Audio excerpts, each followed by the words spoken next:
দ্রুত খাতা চেঞ্জ করে চলে আসো, নোট খাতা চেঞ্জ করে চলে আসো।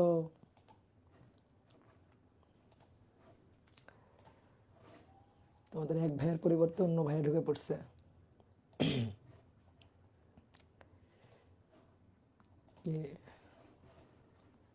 আজকে অপূর্ব ভাইয়ের ক্লাস হবে। হ্যাঁ,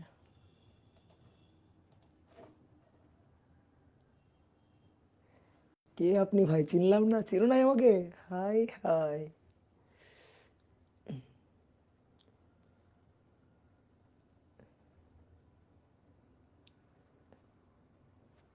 অপর ভাইয়া লাইভ স্টার্ট করলো তাই নাকি? অপরকে আমি মেসেজ দিছি, অপর কি দেখে নাই? কই না তো, এখন ক্যান্সেল করছে। ও আচ্ছা আচ্ছা আচ্ছা।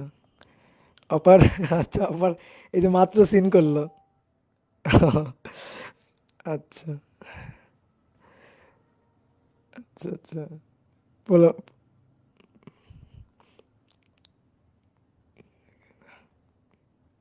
হ্যাঁ, তোমাদের অপার ভাই কেটে দিয়েছে।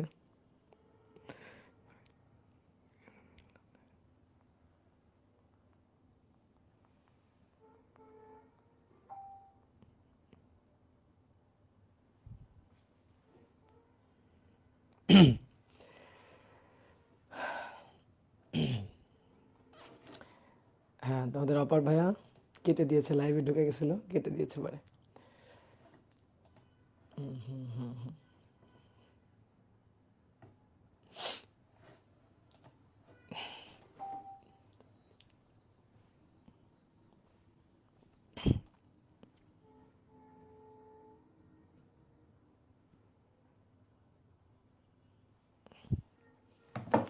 ওকে ওকে ওকে ওকে।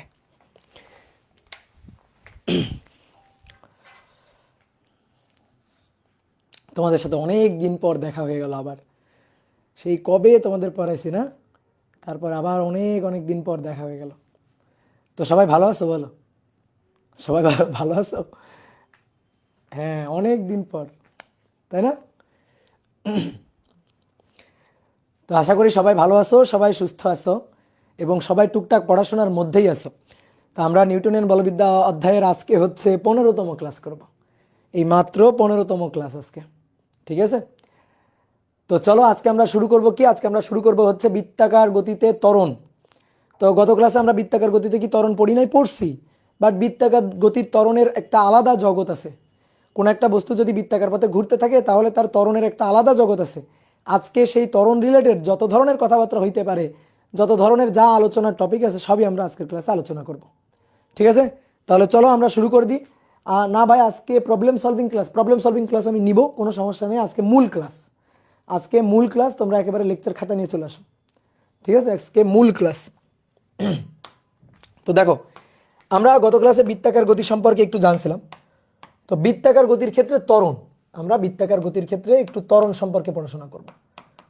বৃত্তাকার গতির জন্য,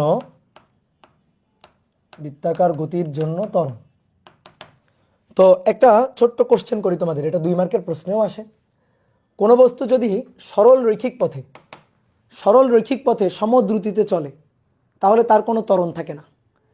যদি কোনো একটা বস্তু সরল রৈখিক পথে সমবেগে আর কি, সরল রৈখিক পথে চললে তো সমবেগ আর কি।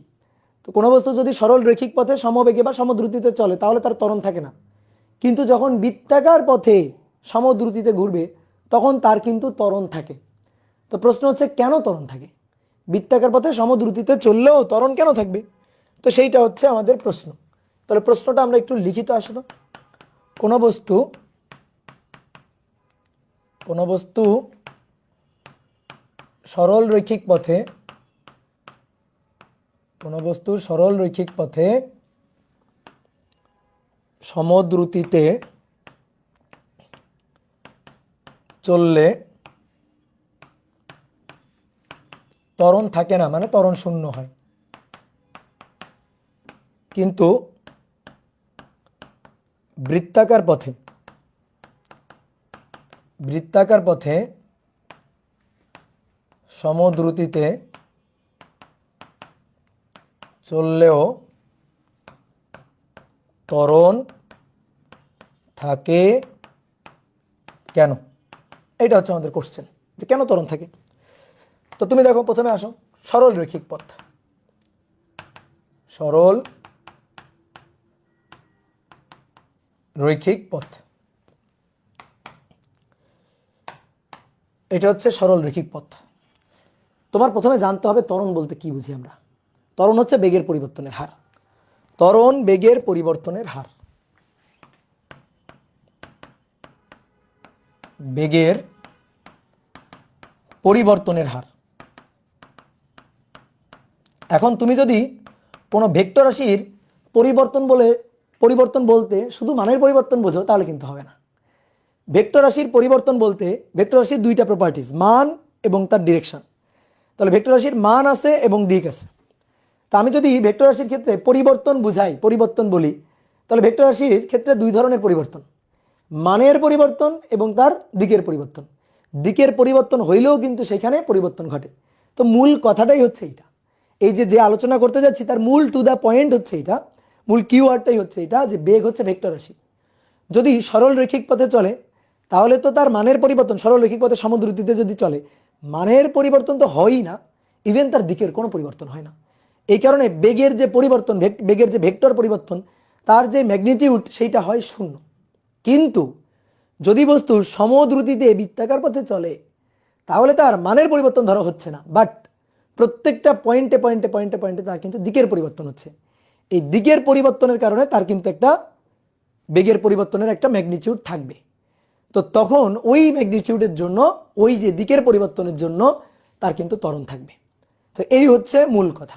তা আসো দেখো, আমি আরেকটু ডিটেলস আলোচনা করে দিই। ত্বরণ হচ্ছে বেগের পরিবর্তনের হার। ত্বরণ ভেক্টর রাশি, বেগের পরিবর্তনের হার ডিভি বা ডেল ভি যেটাই বলো না কেন, তাহলে del v divided by del t. তো এটা কিন্তু ভেক্টর, ডেল ভি কিন্তু ভেক্টর। তো ডেল ভি ভেক্টর বিদায় হচ্ছে এই ভেক্টর। তাহলে ত্বরণ ভেক্টর রাশি, তাহলে ত্বরণের মানটা নির্ভর করে বেগের পরিবর্তনের উপর। এখন বেগের পরিবর্তন যদি শূন্য হয় ত্বরণও শূন্য হবে, আর বেগের পরিবর্তনের মান যদি শূন্য না হয় ত্বরণ শূন্য হবে না। আর আমি যদি বলি ত্বরণের দিকটা কোন দিকে হয়, তার কারণ সময়ের তো কোনো দিক নাই, তাহলে ত্বরণের দিকটা হবে বেগের পরিবর্তন, বেগের দিক যেদিকে সেদিকে না, বেগের পরিবর্তন যেদিকে সেই দিকে। তাহলে ত্বরণের ডিরেকশনটা হবে বেগের পরিবর্তনের ডিরেকশনটা যেদিকে সেই একই দিকে। বুঝলা? তাহলে আসো তো দেখি, কোন একটা বস্তু ধরো সরল রৈখিক পথে চলতেছে, ধরো একটা গাড়ি একটা সরল রৈখিক রাস্তায় যাচ্ছে। তো এটা হচ্ছে ইনিশিয়াল পয়েন্ট। কিছুক্ষণ চলছে, ধরো তুমি কিছুক্ষণ ধরে অবজার্ভ করছো গাড়িটাকে। তো গাড়ি ধরো কিছুক্ষণ চলে গাড়িটা এখানে পৌঁছেছে। তো এই পয়েন্টে গাড়ির আদি বেগ হচ্ছে ইউ, এই পয়েন্টে গাড়ির শেষ বেগ হচ্ছে ভি। তাহলে একটা জিনিস খেয়াল করো, দিক কিন্তু একই দিকে আছে, আদি বেগের দিক শেষ বেগের দিক দুইটা বেগ একই দিকে আছে, এবং মনে করো মান একই, ধরো মান 5 মিটার পার সেকেন্ড, এখানেও মান ধরো 5 মিটার পার সেকেন্ড। ওকে, তো এবার আমরা বেগের পরিবর্তনটা বের করি। তো দেখি বেগের পরিবর্তনটা বের করি। আর ধরো এখান থেকে ওখানে যাইতে যে সময়টা লাগছে সেই ডেলটি সময়টা, সময় ব্যবধানটা ডেলটি সময়, এটা ধরো 2 সেকেন্ড। তো দেখি আমরা বেগের পরিবর্তনটা বের করি। তাহলে বেগের পরিবর্তন দ্যাট ইজ ডেল ভি, সবসময় পরিবর্তন বের করতে গেলে শেষ থেকে আদি বিয়োগ দিতে হয়। তাহলে ভি মাইনাস ইউ। দেখো আমরা বেগের বিয়োগফল বের করতেছি, বেগের পরিবর্তন বের করতেছি। বেগ কি রাশি? ভেক্টর রাশি। তাহলে তার হিসাব নিকাশ হবে কিন্তু ভেক্টর নিয়মে, তার হিসাব নিকাশ ভেক্টর নিয়মে হবে।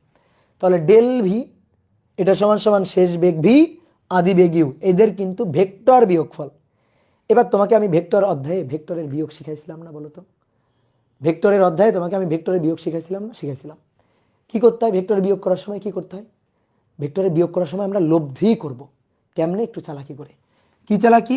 দেখো এইটার মানে কি? এটার মানে হচ্ছে এই যে ভি ভেক্টর, তার সাথে আমি যোগই করব। যোগ করা মানে ভেক্টর লব্ধি করা আর কি। আমি যোগই করব কাকে? ইউ কে না, ইউ এর বিপরীত ভেক্টরকে। তো ইউ ভেক্টর যদি এটা হয় তাহলে ইউ এর বিপরীত ভেক্টর কোনটা হবে?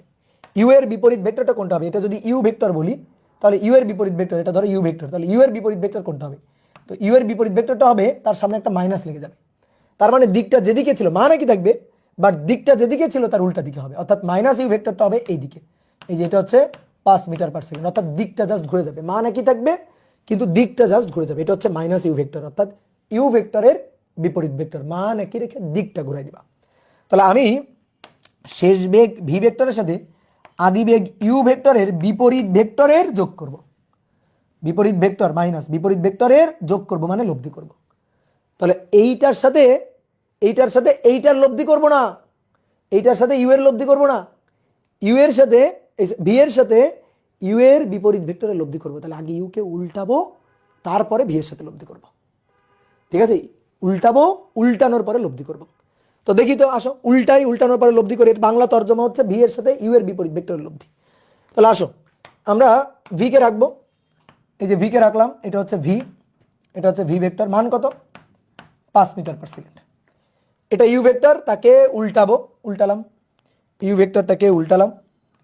তাহলে এটা হচ্ছে ইউ ভেক্টর, ইউ ভেক্টর, এটা হচ্ছে ইউ ভেক্টর, তাকে উল্টায় দেওয়া হয়েছে, তাহলে এটা মাইনাস ইউ ভেক্টর। তো মান কত, মানের কি কোনো চেঞ্জ আছে না, মান 5 মিটার পার সেকেন্ড। এইবার তুমি চিন্তা করো তো, লব্ধি করো তো, এটা 5, এটা বিপরীত দিকে 5, তাহলে লব্ধি কত, এদের লব্ধি কত? তাহলে এদের লব্ধি, এদের লব্ধি, সেই লব্ধি ভেক্টরটাই হচ্ছে ডেল ভি। তো মান কত, এই দুইটা লব্ধি করলে কত হবে 0, 5 বিয়োগ 5 0। কথা বুঝছো কি না? 5 বিয়োগ 5 কত 0। তাহলে ডেল ভি দেখো, ডেল ভি এর ম্যাগনিটিউড 0, এই যে del v vector, del v এর ম্যাগনিটিউড 0, অতএব এর মান এই যে ডেল ভি তার ম্যাগনিটিউড কত 0। তাহলে এবার আমাদের লাগবে ত্বরণ। ওকে, তাহলে ত্বরণ a equal to del v divided by del t. তাহলে আমি যদি ত্বরণের মান চাই, ধরো মান মডুলাস, এই যে মান, তাহলে উপরে মান 0, নিচে এখন ডেল টি তুমি যা দিয়ে ভাগ দাও না কেন কত হবে 0 হবে, অতএব ত্বরণ হয়ে যাচ্ছে 0। তাহলে কোনো বস্তু যদি সমদ্রুতিতে সরল রৈখিক পথে চলে তাহলে তার ত্বরণ 0, একেবারে ম্যাথমেটিক্যালি দেখালাম। তুমি ভেক্টর সেন্স খাটাও বের করতে পারো। ধরো ভেক্টর সেন্স খাটা বের করা মানে কি, ধরো এটা এক্স অক্ষ বরাবর যাচ্ছে, তাহলে এটা 5i, তারপরে এটাও 5i, তাহলে এটার সাথে এটার বিপরীত ভেক্টর, তো এটার বিপরীত ভেক্টর কি হবে -5i, আর এটা 5i, তাহলে দুইটা যোগ করলে কত 0, যদি আমি ভেক্টর কনসেপ্ট দিয়ে করি তাও একই জিনিস। এইবার আসো, এইবার দেখবো বৃত্তাকার পথে ঘটনাটা কি ঘটে। এটা তো আমরা সরল রৈখিক পথ দেখলাম, এবার আসো বৃত্তাকার পথ। বৃত্তাকার পথ, তাহলে কোনো একটা বস্তু ধরো বৃত্তাকার পথে ঘুরছে, বৃত্তাকার পথে ধরো এই পয়েন্টটা আছে, যে কোনো পয়েন্টে বৃত্তাকার পথে যদি ঘুরতে থাকে, যে কোনো পয়েন্টে তার বেগের ডিরেকশন হবে স্পর্শক বরাবর, যে কোনো পয়েন্টে তার বেগের ডিরেকশন হবে স্পর্শক বরাবর। এটা তো বোঝো। তুমি একটা বস্তুকে ধরো সুতায় বেঁধে এভাবে ঘোরাচ্ছ, ঘুরাইতে ঘুরাইতে একসময় বস্তুটাকে সুতা ছেড়ে দিবা, সুতা ছেড়ে দিলে দেখবা যে পয়েন্ট থেকে তুমি সুতাটা ছেড়ে দিছো সেই পয়েন্টে স্পর্শক বরাবর ছিটে চলে যাচ্ছে, স্পর্শক বরাবর ছিটকে চলে যাচ্ছে। ধরো এই পয়েন্ট থেকে ছেড়ে দিছো, এই বরাবর চলে যাবে, এই পয়েন্ট থেকে ছেড়ে দিছো, এই বরাবর চলে যাবে, এই পয়েন্ট থেকে ছেড়ে দিছো, এই বরাবর চলে যাবে, এই পয়েন্ট থেকে ছেড়ে দিছো, এই বরাবর চলে যাবে। তাহলে যে পয়েন্ট থেকে তুমি ছেড়ে দিবা সেই পয়েন্ট থেকে সেই স্পর্শক বরাবর ছিটকে বাইরে বের হয়ে যাবে। কথা বুঝছো না বুঝো নাই? কথা বুঝছো নাকি বুঝো নাই? তাহলে তাহলে এই পয়েন্টে তার বেগের ডিরেকশন এটা স্পর্শক বরাবর, ঠিক আছে।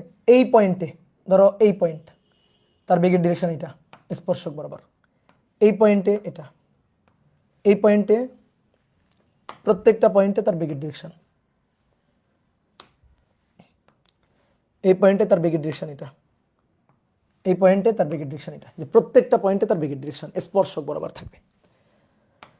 তো তার মধ্যে দেখো সবগুলো বেগের মান ধরো 5 মিটার পার সেকেন্ড, মান 5 মিটার পার সেকেন্ড, এটার মানও 5 মিটার পার সেকেন্ড, ধরো এটার মানও 5 মিটার পার সেকেন্ড, সবগুলো পয়েন্টে বেগের মান 5 মিটার পার সেকেন্ড, সবগুলো পয়েন্টে, ঠিক আছে। আর এটা হচ্ছে আমাদের সেন্টার, কেন্দ্র। তাহলে এই যে কেন্দ্রের সাথে কেন্দ্রগামী যে রেখাটা আর কি, মানে এই পয়েন্টে স্পর্শক, আর এটা হচ্ছে কেন্দ্র আর ওই পয়েন্টের সরল রেখা, তাহলে এটা হচ্ছে 90 ডিগ্রি, এটা হচ্ছে 90 ডিগ্রি, ঠিক একইভাবে 90 ডিগ্রি, এটা 90 ডিগ্রি, এই কোণটা 90 ডিগ্রি, প্রত্যেকটা পয়েন্টে স্পর্শকের সাথে ব্যাসার্ধের কোণ কত 90 ডিগ্রি। তো এখন কথা হচ্ছে কি, বৃত্তাকার পথে ঘুরলে কেন ত্বরণ থাকে? এক কথায় উত্তর, মানের পরিবর্তন নেই কিন্তু দিকের তো পরিবর্তন আছে, বেগ তো ভেক্টর রাশি, মান আর দিক দুইটা প্রপার্টিস তার, মান দিক মানে সম্মান, মান সম্মান দুইটা জিনিস আছে। তো মানের কোনো চেঞ্জ নেই কিন্তু সম্মানের চেঞ্জ হয়ে যাচ্ছে, ঠিক আছে। প্রত্যেকটা পয়েন্টে তার ডিরেকশন, বেগের ডিরেকশন ভিন্ন ভিন্ন হচ্ছে, এই কারণে এই ক্ষেত্রে বেগের পরিবর্তন ভেক্টরের মান থাকবে এবং তার জন্যই ত্বরণ হবে, এবং তার জন্যই ত্বরণ হবে। এবার আসো আমি তোমাকে ত্বরণ একেবারে মানে টু দা পয়েন্ট ম্যাথমেটিক্যালি তোমাকে আমি ত্বরণের হিসাবটা কেমনে করতে হবে সেটা তোমাকে দেখাচ্ছি। ধরো আমরা দুইটা পয়েন্ট নিব, ধরো আমরা এই যে বৃত্তাকার পথে বস্তু ঘুরতেছে তার জন্য দুইটা পয়েন্ট দেখাবো। একটা পয়েন্ট ধরো এটা, এই পয়েন্ট স্পর্শক বরাবর এটা, এটা হচ্ছে ভি1 ভেক্টর। ভি1 ভেক্টর মান কত? মান ধরো ভি, মান ভি, মান কিন্তু ভি। আর এই একটা পয়েন্ট, এই পয়েন্টে স্পর্শক বরাবর, এই পয়েন্টে স্পর্শক বরাবর এটা হচ্ছে ভি2 ভেক্টর। মান কত? মান হচ্ছে ভি, মান হচ্ছে ভি, এটারও মান ভি। তাহলে দুটো পয়েন্ট, একটা পয়েন্ট এ আর একটা পয়েন্ট, এটা হচ্ছে বি, বি পয়েন্ট। তো এই দুই পয়েন্টে বেগের পরিবর্তনটা দেখাইতে চাই, এই দুই পয়েন্টে বেগের পরিবর্তন। তো কিভাবে পরিবর্তন দেখাবা? বেগের পরিবর্তন বলতে আমরা কি বুঝি? ডেল ভি পরিবর্তন, শেষ, এই পয়েন্ট আদি, এই পয়েন্ট শেষ। তাহলে ভি2 মাইনাস ভি1, তাহলে আগের মতো ভি2 vector plus minus V1 vector. তাহলে ভি2 এর সাথে ভি1 এর বিপরীত ভেক্টর লব্ধি করব। এটা ভি1 ভেক্টর, তাহলে এর বিপরীত ভেক্টর উল্টাই দিব, এর উল্টা, এটাকে উল্টাই দিব, উল্টাই দিলেই তো বিপরীত ভেক্টর হবে, উল্টাই দিয়ে লব্ধি করব। তাহলে এটাকে উল্টাই, আসো, এটাকে উল্টাইলে এইটা হয়ে যাবে, এটাকে উল্টাই দিলে এরকম হয়ে যাবে, এটা হচ্ছে মাইনাস ভি1 ভেক্টর, কিন্তু মান কত? মান কিন্তু ভি। আর এটাকে উল্টাইলাম, এটাকে উল্টাইলে দেখো তো, বুঝো, এটাকে উল্টাই দিলে এরকম হয়ে যাবে। তারপরে এইটা তো এরকম আসেই, এবার এইটাকে বর্ধিত করব আর এটাকে একটু টেনে নিয়ে আসবো, নিয়ে আসলে একটা পয়েন্টে মিলবে।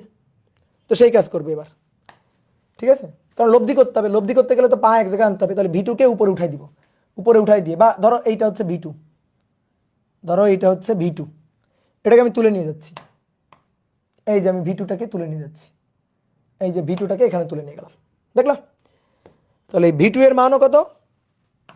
ভি2 ভেক্টর মান কত? ভি। এবার লব্ধি করব, এদের মধ্যবর্তী কোণ হচ্ছে এইটা, এদের লব্ধি করব, লব্ধি করলে আমি বেগের পরিবর্তন পাবো, লব্ধি করলে আমি বেগের পরিবর্তন, লব্ধি করলে কিভাবে বেগের পরিবর্তন পাবো? সামান্তরিক আঁকতে হবে, সামান্তরিক আঁকতে হবে। এই তাহলে এইটা হচ্ছে আমাদের পরিবর্তন, এইটা, তাহলে এটা আমাদের ডেল ভি।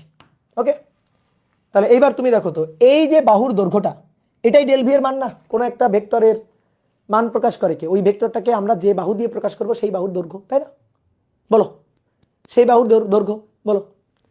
তাহলে এই যে বাহুর দৈর্ঘ্যটা, এই বাহুর দৈর্ঘ্যটা, এই বাহুর দৈর্ঘ্যটা এই ডেল ভি ভেক্টরের মান নির্দেশ করবে। এবার তুমি বলো, দেখে মনে হয় এই বাহুর দৈর্ঘ্য 0? বলো দেখি, দেখে মনে হয় এই বাহুর দৈর্ঘ্যটা 0? বলো, কারো যদি মনে হয় হাত তোলো, বলো। না, অবশ্যই এই বাহুর একটা দৈর্ঘ্য আছে। তাহলে এই বাহুর দৈর্ঘ্যটাই ডেল ভি ভেক্টরের মান, বেগের পরিবর্তনের মান, এই বাহুর দৈর্ঘ্যটা। তাহলে যেহেতু এই বাহুর একটা দৈর্ঘ্য আছে, তাহলে ডেল ভি ভেক্টরের তো একটা মান আছে, তার মানে হচ্ছে ডেল ভি ভেক্টরের ম্যাগনিটিউডটা 0 না, 0 না ডেল ভি ভেক্টরের ম্যাগনিটিউডটা। বুঝতে পারছো? এই যে ডেল ভি ভেক্টরের ম্যাগনিটিউড বা মান, এভাবে লিখলেও কিন্তু হবে, কোনো সমস্যা নেই। আবার ম্যাগনিটিউড এভাবে লিখলেও হয়, কোনো সমস্যা নেই। তাহলে এর মান কিন্তু 0 না, এর একটা মান আছে। তাহলে যেহেতু এর মান আছে, বুঝাই গেল, যেহেতু এর মান আছে, তাহলে এর জন্য তো একটা ত্বরণ থাকবেই। তাহলে এই যে ডেল ভি ভেক্টর এর মান আছে ডিভাইডেড বাই টাইম টি, তাহলে অবশ্যই এরও মান আছে। তাহলে এবার অতএব এ এটা নট ইকুয়াল টু 0, তাহলে একটা ত্বরণ থাকবেই। এইবার শোনো ভাই, এইবার শোনো, এই যে ত্বরণটা, এই ত্বরণের একটা সুন্দর নাম আছে। এই ত্বরণটার নাম হচ্ছে, দেখি কে বলতে পারবে, বলো তো। এই ত্বরণের একটা সুন্দর নাম আছে, খুব কিউট একটা নাম আছে, দেখি কে বলতে পারবে? কেন্দ্রমুখী ত্বরণ, কেন্দ্রমুখী ত্বরণ, সেন্টিপিটাল অ্যাক্সিলারেশন, এসি দিয়ে প্রকাশ করব, ছোট্ট করে সি লিখে দিব। কারণ এর দিকটা কেন এই কেন্দ্রমুখী ত্বরণ, নামের মধ্যেই কারণ আছে লুকানো, কারণ এর ডিরেকশন কেন্দ্রের দিকে। তাহলে এটা কেন্দ্রমুখী ত্বরণ, দ্যাট ইজ এসি, কেন্দ্রের দিকে ডিরেকশন। কথা কি সত্যি? ইয়েস, সত্যি। তুমি দেখো এর ডিরেকশনটা কেন্দ্রের দিকে, তুমি দেখো এর ডিরেকশনটা কেন্দ্রের দিকে। আমি এটাকে উল্টাবো, এটাকে আমি উল্টাবো, আর এই দুইটাকে এইভাবে নিয়ে যাব, ঠিক আছে? এটাকে আমি উল্টাবো, দুইটাকে বর্ধিত করে মিলাবো, দেখো ডিরেকশন থাকবে কেন্দ্রের দিকে। তুমি দেখো, আমি তোমার দেখাই দিচ্ছি, এখানে ডিরেকশন কেন্দ্রের দিকে যে থাকবে, তুমি হাতে নাতে টের পেয়ে যাবা। এই যে বৃত্তাকার পথ, বৃত্তাকার পথ, এই পয়েন্টে এইটা ছিল ভি1, এইটা ছিল আমাদের ভি2, তাই না? এটা ছিল ভি2, ভি1টাকে উল্টাবো, এই ভি1টাকে এটাকে উল্টাবো, আসো এটাকে উল্টাবো, এই যে উল্টালাম, এই উল্টানো হইলো। তো এই ছিল কোথায়, এইখানে ছিল, এই যে এখানে ছিল, এটাকে উল্টাইলাম কিন্তু,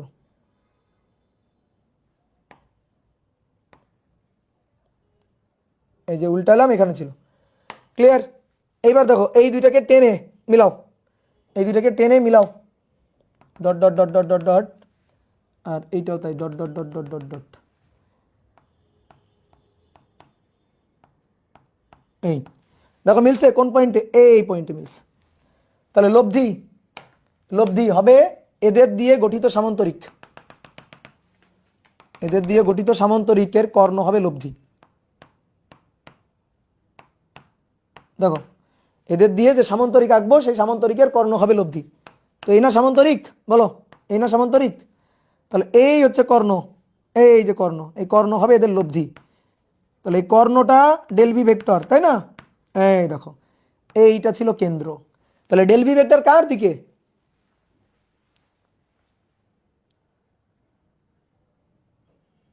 বলো এই ডেল ভি ভেক্টরটা কার দিকে? দেখো কার দিকে, কার দিকে?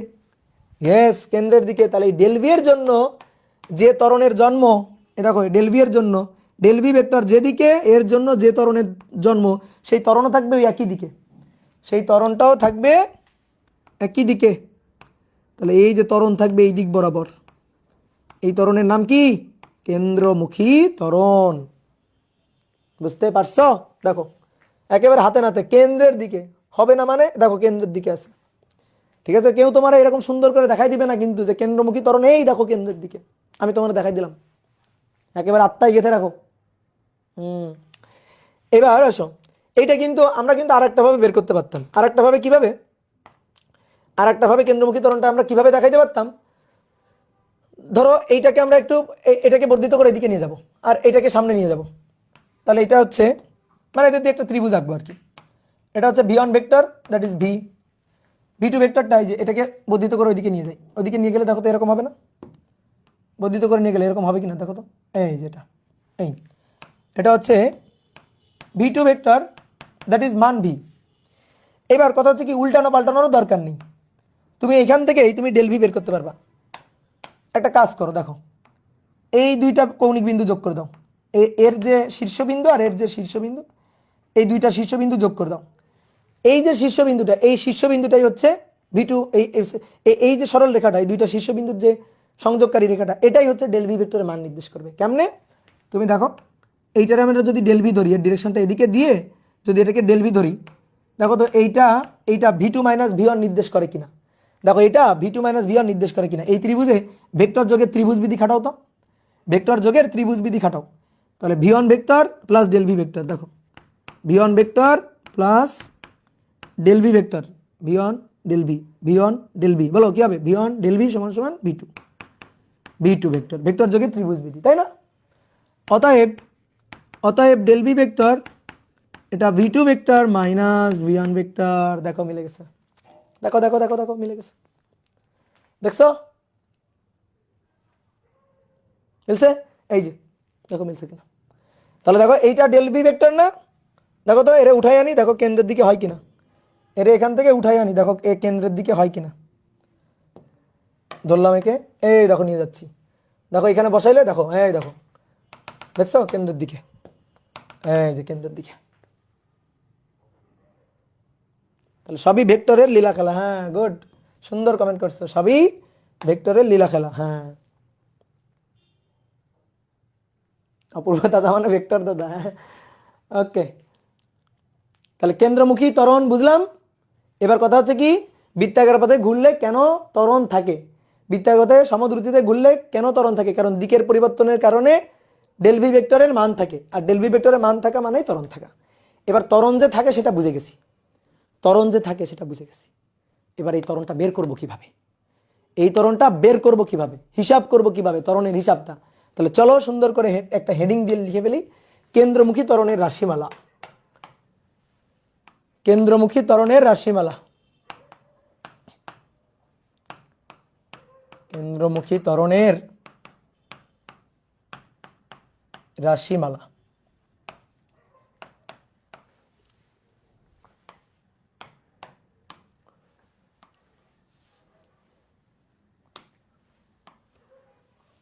এই কি হলো? এবার মোটামুটি হয়েছে। ধরো একটা বস্তু বৃত্তাকার পথে ঘুরবে, একটা বস্তু বৃত্তাকার পথে ঘুরবে,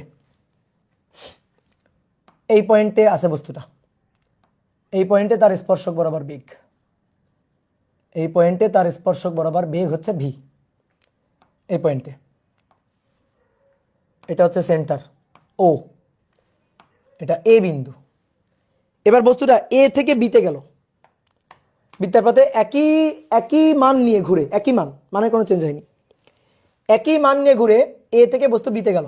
বি বিন্দুটা খুবই কাছাকাছি, এর খুবই কাছাকাছি বিন্দু, অর্থাৎ এ থেকে বিতে যাইতে, এ থেকে বিতে যাইতে যে সময় ব্যবধানটা ডেলটি, এই ডেলটি টেন্স টু 0, মানে খুবই ক্ষুদ্র সময় ব্যবধান, এ থেকে বিতে যাওয়ার সময় ব্যবধান।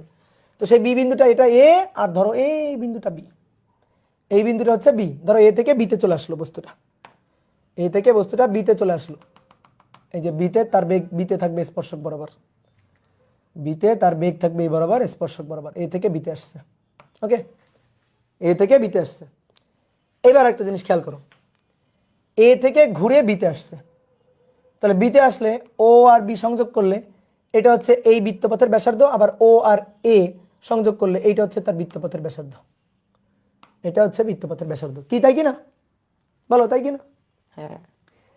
এবার একটা জিনিস খেয়াল করে দেখো, এ থেকে বিতে গেলে দেখো এতটুকু বেঁকে গেছে, এ থেকে বিতে, এই যে এ থেকে বিতে এতটুকু বেঁকে গেছে, এই যে এ থেকে বিতে এখানে আসছে, এই যে পথটুকু এ থেকে বিতে গেছে, এ থেকে বিতে গেছে, এই যে পথটুকু, এই পথটুকু হচ্ছে প্রজেক্টাইল বা প্রাস। দেখো তো প্রাসের মতো কিনা, প্রজেক্টাইল বা প্রাসের মতো কিনা দেখো। ইয়েস। তাহলে এইখানে আমরা দেখো ত্বরণ বের করতে চাই, এ থেকে বিতে যাওয়ার জন্য ত্বরণ বের করতে চাই। তাহলে আমরা একটা কাজ করি, ধরো এইটুকু মুছে দিলাম, ধরো এইটুকু বাদ। দেখো এই অংশটা দেখতে আমাদের খুবই খুবই পরিচিত অংশ, প্রজেক্টাইল মোশন, প্রাস, এই অংশটা দেখতে খুবই খুবই পরিচিত একটা অংশ। দেখো এটা হচ্ছে প্রজেক্টাইল মোশন। কি দেখো তো প্রাস না, দেখতে পাচ্ছ প্রাসকে চিনতে পারছো? এই দেখো প্রাস, অনুভূমিক বরাবর বেগ হচ্ছে ও ভি, মানে আদি বেগ ইউ দিয়ে লিখি, সেই বেগটা হচ্ছে ভি।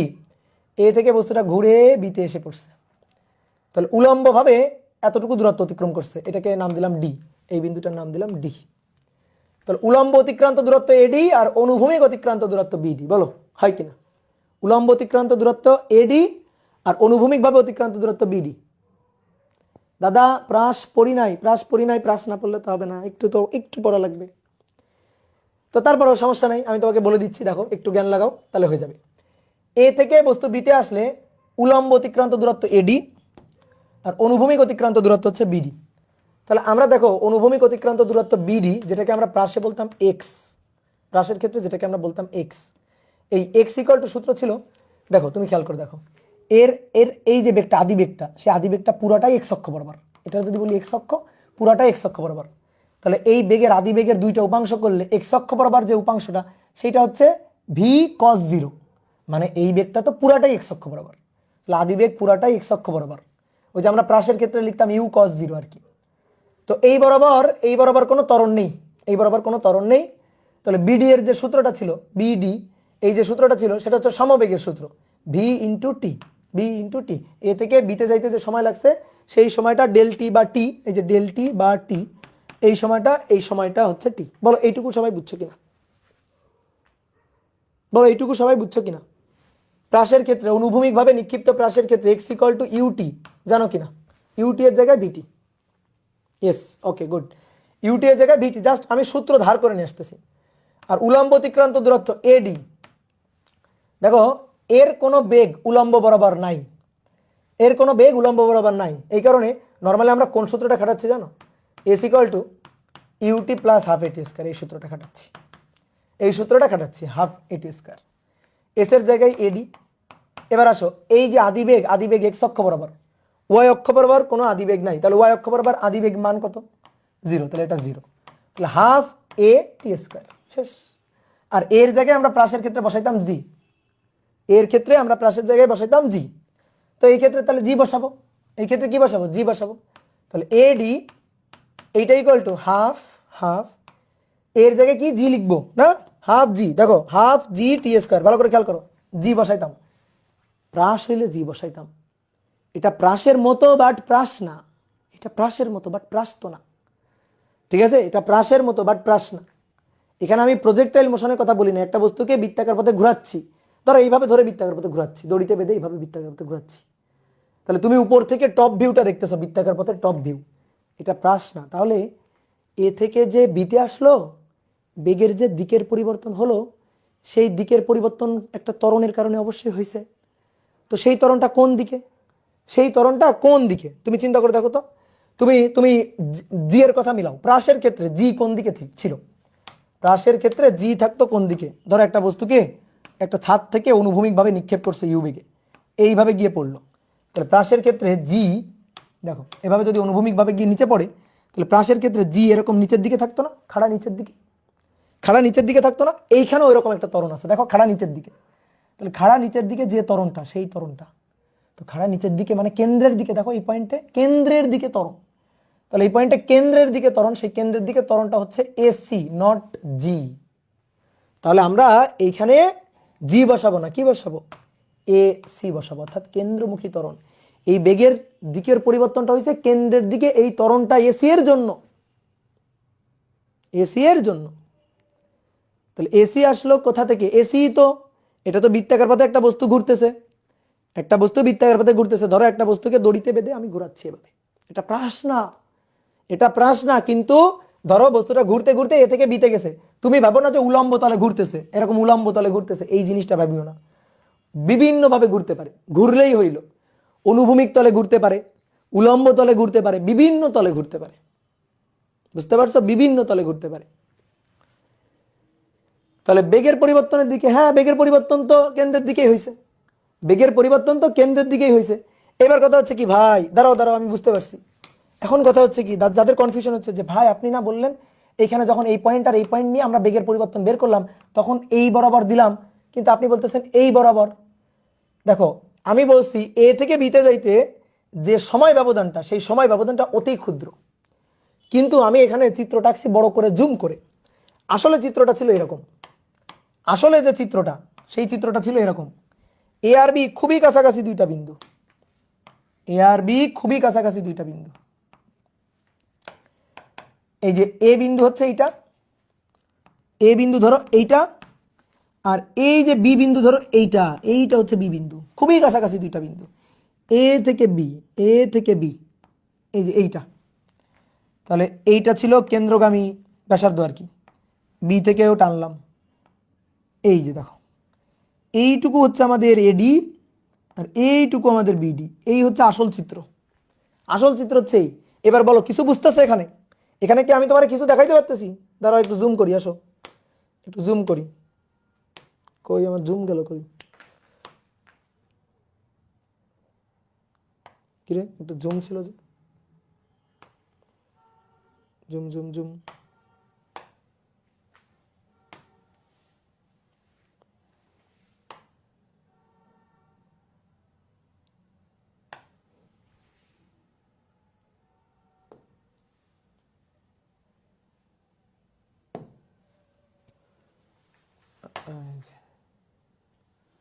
জুম, আচ্ছা হুম হুম হুম হুম হুম,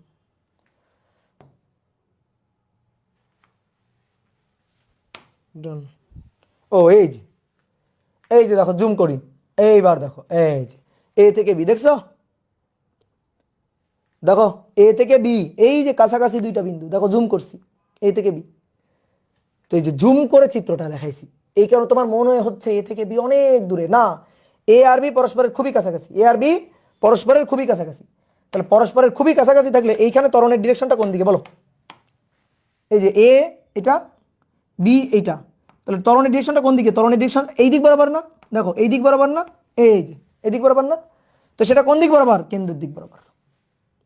এ আর এ থেকে বিতে যাইতে সময় লাগছে 0.00000001 সেকেন্ড, খুবই ক্ষুদ্র সময়, এ থেকে বিতে যাইতে যে সময়টা লাগছে সেটা খুবই ক্ষুদ্র সময়, তাহলে আসল ঘটনাটা হচ্ছে এইটা।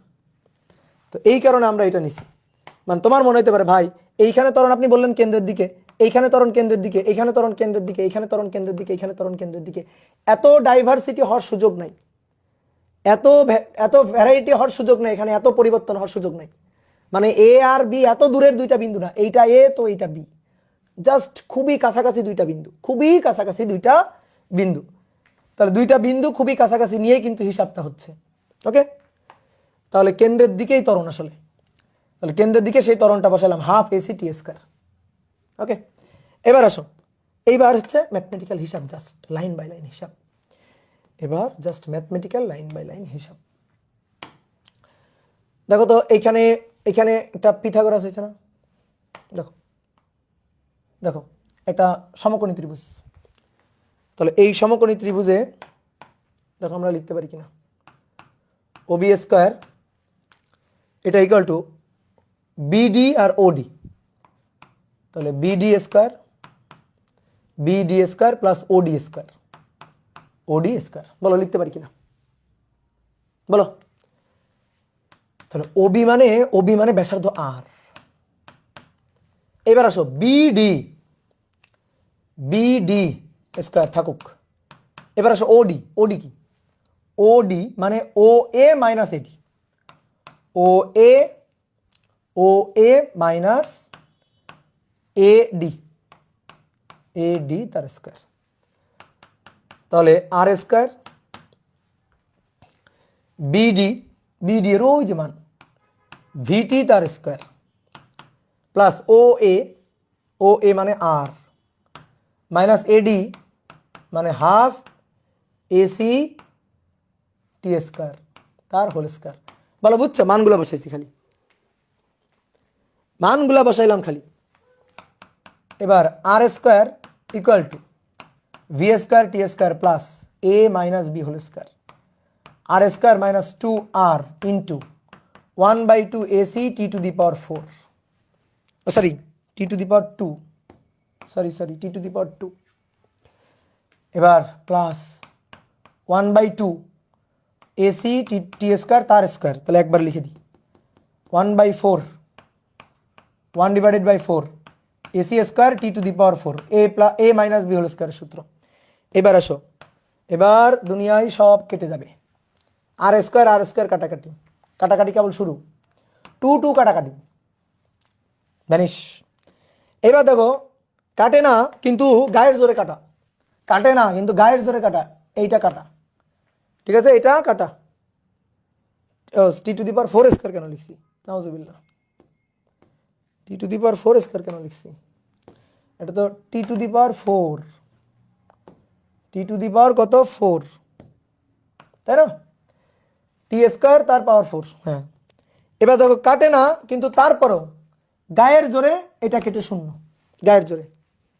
ভাই কেন আপনার গায়ে এত জোর, দেখো শোনো, এই দেখো এই যে টি না, এই টি হচ্ছে এ থেকে বি এর যাওয়ার সময় ব্যবধান, এই সময় ব্যবধানটা টেন্স টু 0, 0-র খুবই কাছাকাছি। দেখো তো 0-র খুবই কাছাকাছি যে মান, ধরো 0.02, তো তারা যদি বর্গ করা হয় তাহলে সে আরো 0-র কাছে চলে যায়। বর্গ করলেও তাও মেনে নিতাম যে ভাই বর্গ করছি রাখলাম, ঠিক আছে, বর্গ করলে তাও মেনে নিতাম যে কিছু থাকলো, কিন্তু বর্গের আবার বর্গ আর আমরা মানে নিতে পারবো না, আর আমরা মেনে নিতে পারবো না, বর্গেরও আবার বর্গ করছি, তাহলে ওটা 0, ও কিছু কন্ট্রিবিউশন করবে না এই সমীকরণে, এই সমীকরণে এর কোনো মূল্য নেই, বাদ। কিছু আছে ধরো সামান্য 0.00000 কিছু আছে, কিন্তু ওগুলা এর সাথে যোগ হয়ে এমন কিছু বাড়াবেও না কমাবেও না, বাদ। তাহলে ওরে বাদ দিয়ে দিলাম। দেখো এবার v square t square minus b square t square minus r a c t square এটা ইকুয়াল টু 0। তাহলে অতএব AC equal to v square t square divided by r t square কাটাকাটি বাদ, ভ্যানিশ করে দিলাম ওদের। ওদের যদি ভ্যানিশ করে দেওয়া যায় তাহলে অতএব AC equal to v square divided by r, এইটাই হচ্ছে আমাদের কাঙ্ক্ষিত কেন্দ্রমুখী ত্বরণ। এই বুঝলা? এবার এখান থেকে আরেকটা সূত্র আমরা আনবো, কারণ তুমি জানো যে ভি ইকুয়াল টু ওমেগা আর, মনে আছে V equal to omega r, গত ক্লাসে আমরা পাইছিলাম।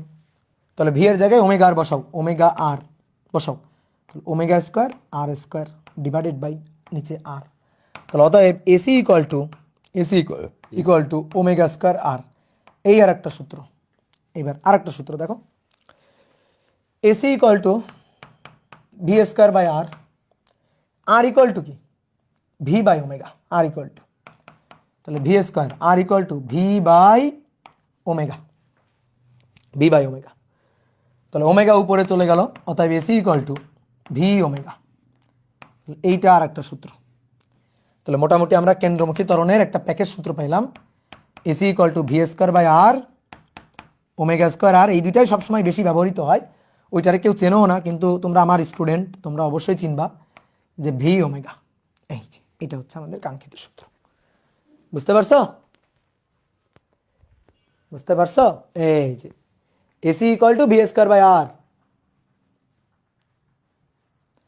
দাদা বিডি আর এডিতে আরেকবার একটু বলেন, আরেকবার একটু বলবো। দেখো তো, এই আদিবেগটা হচ্ছে ইউ, আচ্ছা ইউ এর জায়গায় আমরা ভি চিন্তা করি, ধরো এটা ভি, তাহলে এটা এ ডি আর এটা বি। তা আমরা কি জানি, s equal to u t plus half a t square. দেখো ত্বরণ দেখবা নিচের দিকে, এক্স অক্ষের দিকে কোনো ত্বরণ নেই, তাহলে অতএব আসো প্রথমে এডি বসাবো। তাহলে এডি দেখো আদিবেগ এক্স অক্ষের দিকে, তাহলে এই দিক বরাবর আদিবেগ কত, নিচের দিকে আদিবেগ কত, বলো বলো, তুমি বলো নিচের দিকে আদিবেগ কত, দ্রুত, কই কই কই কই, নিচের দিকে আদিবেগ কত? এই যে আদিবেগ এটা হচ্ছে ভি, তাহলে নিচের দিক বরাবর তার আদিবেগটা কত? 0। ইয়েস 0, আদিবেগ 0। যেহেতু আমি এডি বের করতেছি, তাহলে এডি বরাবর সবকিছু নিব, সবকিছু আমি এডি বরাবর নিব, ঠিক আছে, এডি বরাবর সবকিছু নিব। এবার হাফ এডি বরাবর ত্বরণ কত? জি, জি টি স্কয়ার। দেখো এডি সমান সমান এটা হলো কিনা, প্রাসের সূত্র, প্রাসের সূত্র। ওকে ডান, প্রাসের সূত্র। এবার আসো সেম একই কাজ করব আমরা হচ্ছে বিডি নির্ণয়ের ক্ষেত্রে। এবার বিডি কোন অক্ষে? এক্স অক্ষে, এক্স অক্ষে। এবার বলো এক্স অক্ষ বরাবর আদিবেগ কত? আদিবেগ কত? ভি। তাহলে ভিটি, এই যে ইউটি এর জায়গায় হবে ভিটি প্লাস এক্স অক্ষ বরাবর ত্বরণ কত? ত্বরণ তো জি, ওয়াই অক্ষ বরাবর, এক্স অক্ষ বরাবর তাহলে ত্বরণ কত? ত্বরণ 0, তাহলে এইখানে বসবে এর জায়গায় 0, তাহলে 0 বসালে এটা 0। তাহলে দেখো বিডি ইকুয়াল টু ভিটি হলো কিনা, তাই হয়েছে, ওই যে বিডি ইকুয়াল টু ভিটি। আর AD equal to half gt square, প্রাসের ক্ষেত্রে হয়, তো প্রাসের ক্ষেত্রে আমরা হাফ জিটি স্কয়ার লিখি, কিন্তু এখানে তো প্রাস না, এখানে তো কেন্দ্রমুখী ত্বরণ এসি। এখানে নিচের দিকে মানে কেন্দ্রের দিকে, নিচের দিকে থাকতো জি, আর এখানে নিচের দিকে মানে কেন্দ্রের দিকে হচ্ছে এসি। সো এখানে জি এর জায়গায় এসি বসছে, আর কিছুই না, এইটুকুই পার্থক্য। প্রজেক্টাইল মোশনের জাস্ট একটা ছোট্ট পার্ট। তাহলে কেন্দ্রমুখী ত্বরণ পেয়ে গেলাম। এবার একটা জিনিস তোমারে বলি, শোনো, এবার একটা কথা তোমারে বলি, কেন্দ্রমুখী ত্বরণ তো পাইলা, তাহলে কেন্দ্রমুখী তো বলও পাওয়া যাবে, তাই না? কেন্দ্রমুখী বল, এটা নিয়ে অবশ্য ডিটেলস কথা পরে আছে, কিন্তু আপাতত যেহেতু পড়ে ফেলছি একটু কাজ সেরে রাখি। তাহলে কোনো একটা বস্তু যদি বৃত্তাকার পথে ঘোরে, তাহলে বৃত্তাকার পথে ঘুরলে, বলো বৃত্তাকার পথে ঘুরলে কেউ থাকুক বা না থাকুক, কে থাকবে? কেউ থাকুক বা না থাকুক কেন্দ্রমুখী ত্বরণ থাকবে। কেন কেন্দ্রমুখী ত্বরণ থাকবে? কারণ তার দিকের পরিবর্তন হবেই।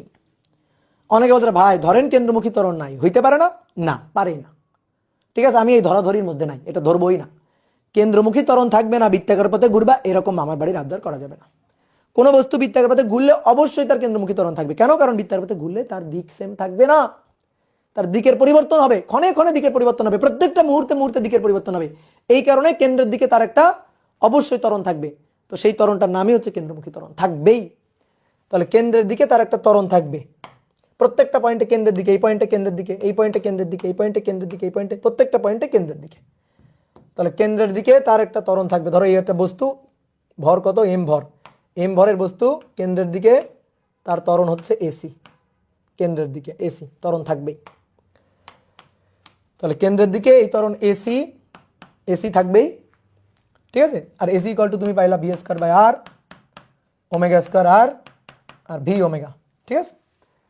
তো ত্বরণ যদি থাকে তাহলে বলও তো থাকবে, F equal to M A থাকবে না? বলো F equal to M A থাকবে কি না? বলো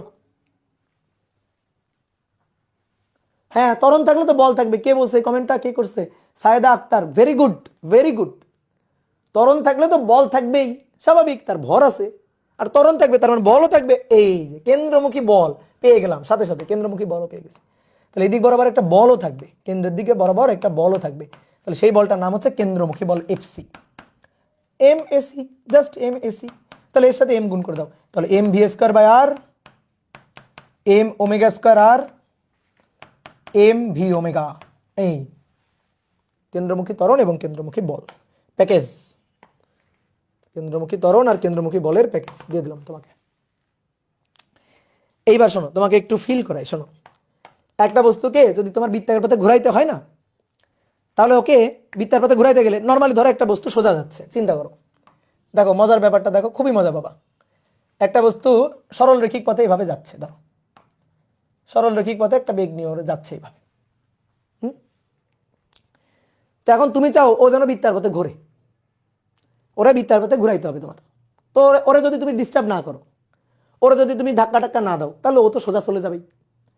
এই কারণে কি করতে হবে জানো, ওরে কন্টিনিউয়াসলি তোমার একটা, তুমি কোন পথে ঘুরাবা সেরকম একটা বৃত্তাকার পথের, মনে করো কেন্দ্র বরাবর ওকে প্রত্যেকটা পয়েন্টে ঠেলা দিতে হবে, ওকে কন্টিনিউয়াসলি ঠেলতে হবে।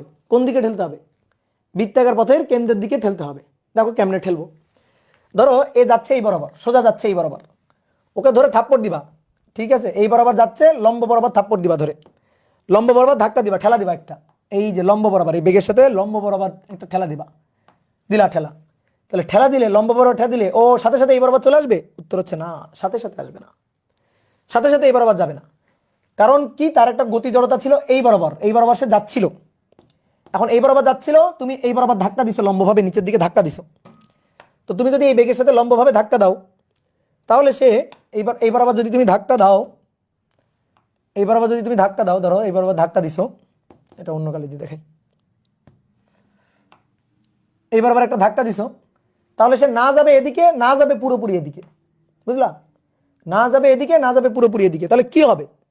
তাহলে হবেটা কি, হবেটা হচ্ছে এই দুইটার লব্ধি নিয়ে ধরো মাঝামাঝি দিকে কোন একটা দিকে যাবে, এই দুইটার লব্ধি নিয়ে ধরো মাঝামাঝি দিকে কোন একটা দিকে যাবে, সে এই বরাবর যাবে, তাই না? হ্যাঁ, তাহলে ধরো এই বরাবর গেল, এই বরাবর গিয়ে একটু পরে সে এখানে পৌঁছাইলো, একটু পরে পৌঁছাইলো কোথায়? এখানে। এবার দেখো, ওরে তো তুমি চাও যে বৃত্তার পথে ঘুরাইতে হবে, তুমি কি চাও? ও যেন বৃত্তার পথে ঘুরে, এটাই তো তুমি চাও। তাহলে বৃত্তার পথে ঘুরাইতে গেলে ওরে কি করতে হবে? সবসময় কেন্দ্রের দিকে ঠেলতে হবে। ওই পয়েন্টে তুমি ঠেলা বন্ধ করে দেওয়া যাবে না, ঠেলতে হবে ওকে। আবার এই বেগের সাথে লম্বভাবে ধাক্কা দিতে হবে, এই যে বেগ, এই বেগের সাথে লম্বভাবে ধরো এরকম ভাবে ধরে হাত দিয়ে একটা থাপ্পড় দিবা, তাহলে এইভাবে ধরে এই বরাবর ধাক্কা দিবা। তাহলে এবার এই বরাবর যাইতে চাইছিল, তুমি এই বরাবর দিলে ধাক্কা, ও না যাবে এইদিকে, না যাবে এইদিকে, তাহলে এই দুইটার মাঝামাঝি কোন একটা দিকে যাবে, এই দুইটার মাঝামাঝি কোন একটা দিকে এই বরাবর চলে আসবে। এই বরাবর সে এসে একটু পরে হাজির হলো এখানে, ধরো এই বরাবর এসে একটু পরে হাজির হলো দেখো এখানে।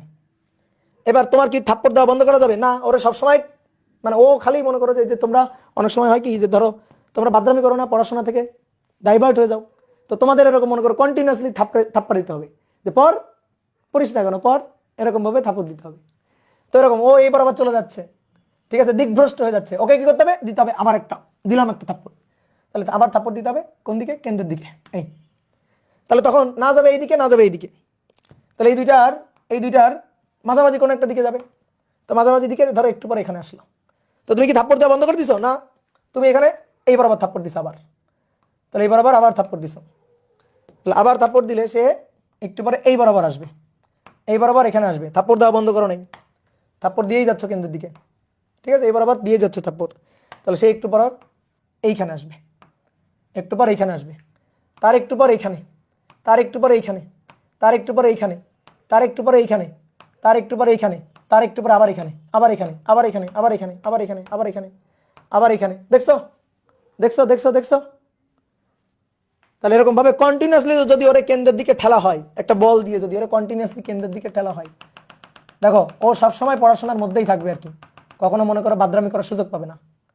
তো এই কারণে কেন্দ্রমুখী একটা বল দিতে হবে, তাহলে সে বৃত্তার পথে ঘুরবে। কেন্দ্রমুখী বল যদি না দাও, তাহলে তো বৃত্তার পথে ঘুরবে না। তাহলে কেন্দ্রমুখী বল বৃত্তের কেন্দ্রের দিকে, ঠিক এই কেন্দ্রমুখী বলের জন্য কেন্দ্রমুখী ত্বরণ, কেন্দ্রমুখী বলের জন্য কেন্দ্রমুখী ত্বরণ। এই দেখো কেন্দ্রের দিকে বল, দেখো বলটা সবসময় কেন্দ্রের দিকে, তাই না? বুঝতে পারছো? একেবারে ফিল করা। ঠিক আছে, একেবারে ফিল করে বুঝলাম।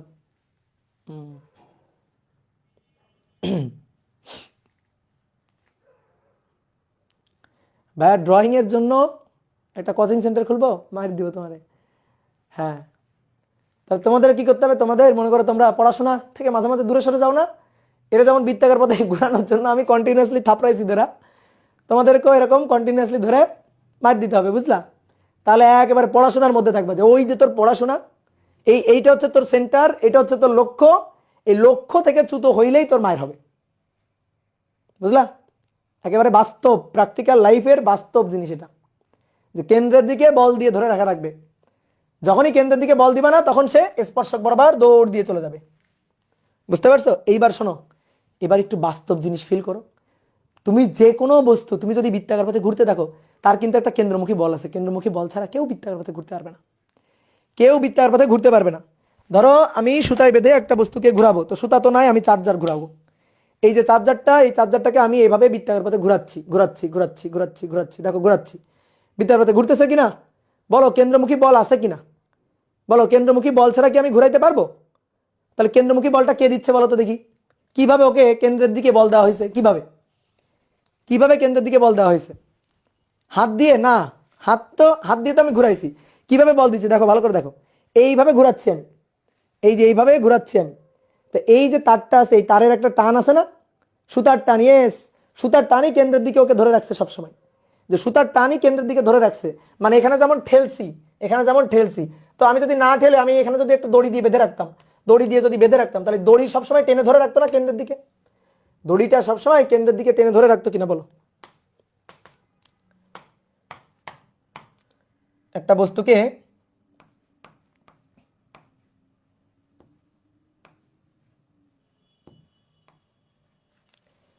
ধরো, একটা বস্তুকে দড়িতে বেঁধে ঘোরানো হচ্ছে, এইভাবে তুমি ঘোরাচ্ছ, এই, তাহলে প্রত্যেকটা পয়েন্টে দেখো, প্রত্যেকটা পয়েন্টে এই দড়ির টানই ওকে কেন্দ্রের দিকে বলের যোগান দিয়ে ধরে রাখছে, এই দড়ির টানই ওকে কেন্দ্রের দিকে বলের যোগান দিয়ে ধরে রাখছে প্রত্যেকটা পয়েন্টে।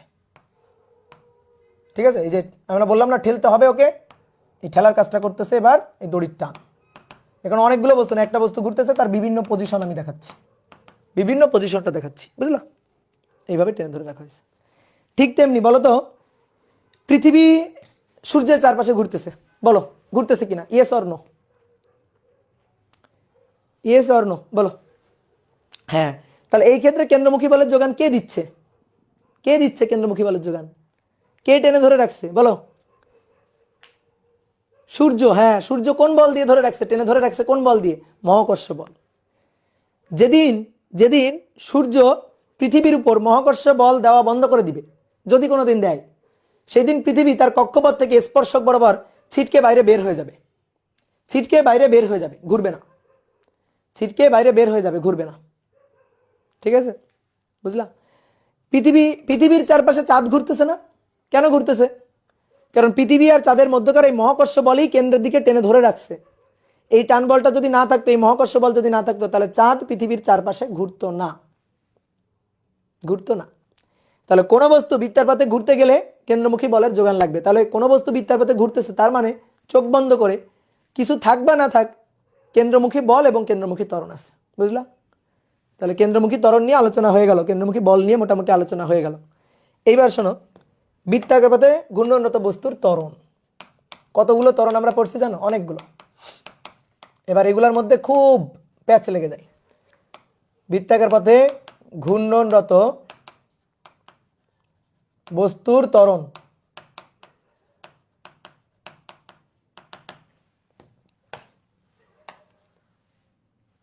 বৃত্তাকার পথে বস্তু যদি ঘোরে, তাহলে তার টোটাল ত্বরণ থাকে 4টা। আর যদি বলি কয় ধরনের ত্বরণ থাকে, তাহলে 2 ধরনের, 2 ধরনের ত্বরণ থাকে, কিন্তু টোটাল ত্বরণ থাকে 4টা। প্রথমে আসো রৈখিক ত্বরণ। রৈখিক ত্বরণ বলতো, কেন্দ্রমুখী ত্বরণ এটা রৈখিক ত্বরণ না কৌণিক ত্বরণ? দেখি বলতো।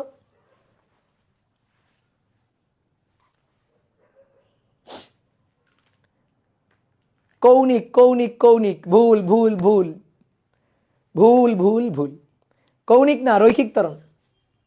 এই পাগল, আমি কেন্দ্রমুখী ত্বরণকে আলফা দিয়ে প্রকাশ করি না এ দিয়ে প্রকাশ করছি? এই এ দিয়ে। তো এ কেমনে কৌণিক হয়? কৌণিক হলে তো আলফা হবে তাই না? এ দিয়ে প্রকাশ করছি, তো এ কেমনে কৌণিক হয়? এ কি রৈখিক। হ্যাঁ দেখছো, ভুলে গেছে। তাহলে আসো এবার শোনো, বৃত্তার পথে বস্তু যদি ঘোরে তাহলে তার দুই ধরনের ত্বরণ থাকে, রৈখিক ত্বরণ এবং কৌণিক ত্বরণ। রৈখিক ত্বরণ এবং কৌণিক ত্বরণ, দুই ধরনের ত্বরণ থাকে। রৈখিক ত্বরণ মানে অবশ্যই এ, রৈখিক ত্বরণ মানে অবশ্যই এ। এবার রৈখিক ত্বরণ থাকে তিনটা। কয়টা? তিনটা। রৈখিক ত্বরণ থাকে টোটাল তিনটা।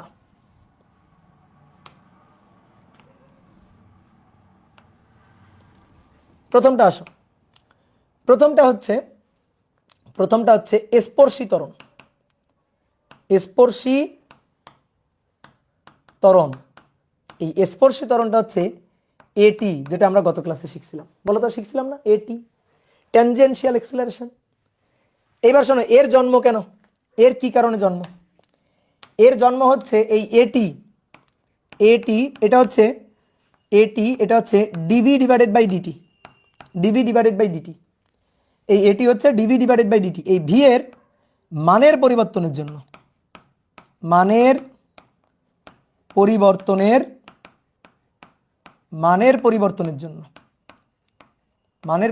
জন্য এর জন্ম। তাহলে বেগ, রৈখিক বেগের মানের পরিবর্তনের কারণে এর জন্ম। রৈখিক বেগের মানের পরিবর্তনের কারণে এর জন্ম। মানের পরিবর্তনের জন্য এর জন্ম, এর সৃষ্টি। তাহলে ধরো কোন একটা বস্তু বৃত্তাকার পথে ঘুরছে, এই যে কোন একটা বস্তু বৃত্তাকার পথে ঘুরছে, তো এই বৃত্তাকার পথে ঘুরলে মানের পরিবর্তন হওয়ার কারণে, বেগের মানের পরিবর্তন হওয়ার কারণে, তার যে ত্বরণ, মানের পরিবর্তন হওয়ার কারণে, তো বেগের দেখো, বেগের মানের পরিবর্তন হওয়ার কারণে গত ক্লাসে আমরা বের করছিলাম যে বেগের মানের পরিবর্তন হওয়ার কারণে যে ত্বরণটা, সেই ত্বরণটা হচ্ছে এটি। আর এই এটি ইকুয়াল টু হিসাব নিকাশ করলে আমরা পাই, আমরা গত ক্লাসে হিসাব করছি, আমি আরেকবার একটু দেখাচ্ছি। ডিডিটি ভি, আর v equal to omega r. D d t v, এই যে ভি, আর v equal to omega r, গত ক্লাসে আমি কিন্তু দেখাইছি এটা। তাহলে ওমেগা আর গেল বাইরে, আর d omega d t that is alpha. তাহলে আর আলফা, তাই না? গত ক্লাসে দেখাইছি। তাহলে এটি ইকুয়াল টু কি? আর আলফা। আলফা কি? আলফা হচ্ছে কৌণিক ত্বরণ। তাহলে এটি হচ্ছে স্পর্শী ত্বরণ, বুঝলা? স্পর্শী ত্বরণ স্পর্শক বরাবর, বৃত্তপথের স্পর্শক বরাবর থাকবে। এটি হচ্ছে স্পর্শী ত্বরণ আর আলফা। এইবার শোনো, বৃত্তাকারতে বস্তু যদি ঘোরে তাহলে তার এই যে বেগ, এই বেগের মান থাকে, ভি এর মান থাকে আর দিক থাকে। তাহলে মানের পরিবর্তনের কারণে যে ত্বরণের জন্ম সেটা হচ্ছে এটি। এবার আসো দিকের পরিবর্তনের কারণে যে ত্বরণের জন্ম, এই যে আজকে পড়লাম যে, কি বুঝতে পারছো? হিন্টস পাইছো? দিকের পরিবর্তনের কারণে যে ত্বরণের জন্ম তার নাম হচ্ছে কেন্দ্রমুখী ত্বরণ। তার নাম কেন্দ্রমুখী ত্বরণ। কি দিয়ে প্রকাশ করব? এসি। এসি দিয়ে প্রকাশ করব, এসি দিয়ে প্রকাশ করব। তো এর সৃষ্টি কেন? কেন এর সৃষ্টি? এর সৃষ্টি কেন বলো?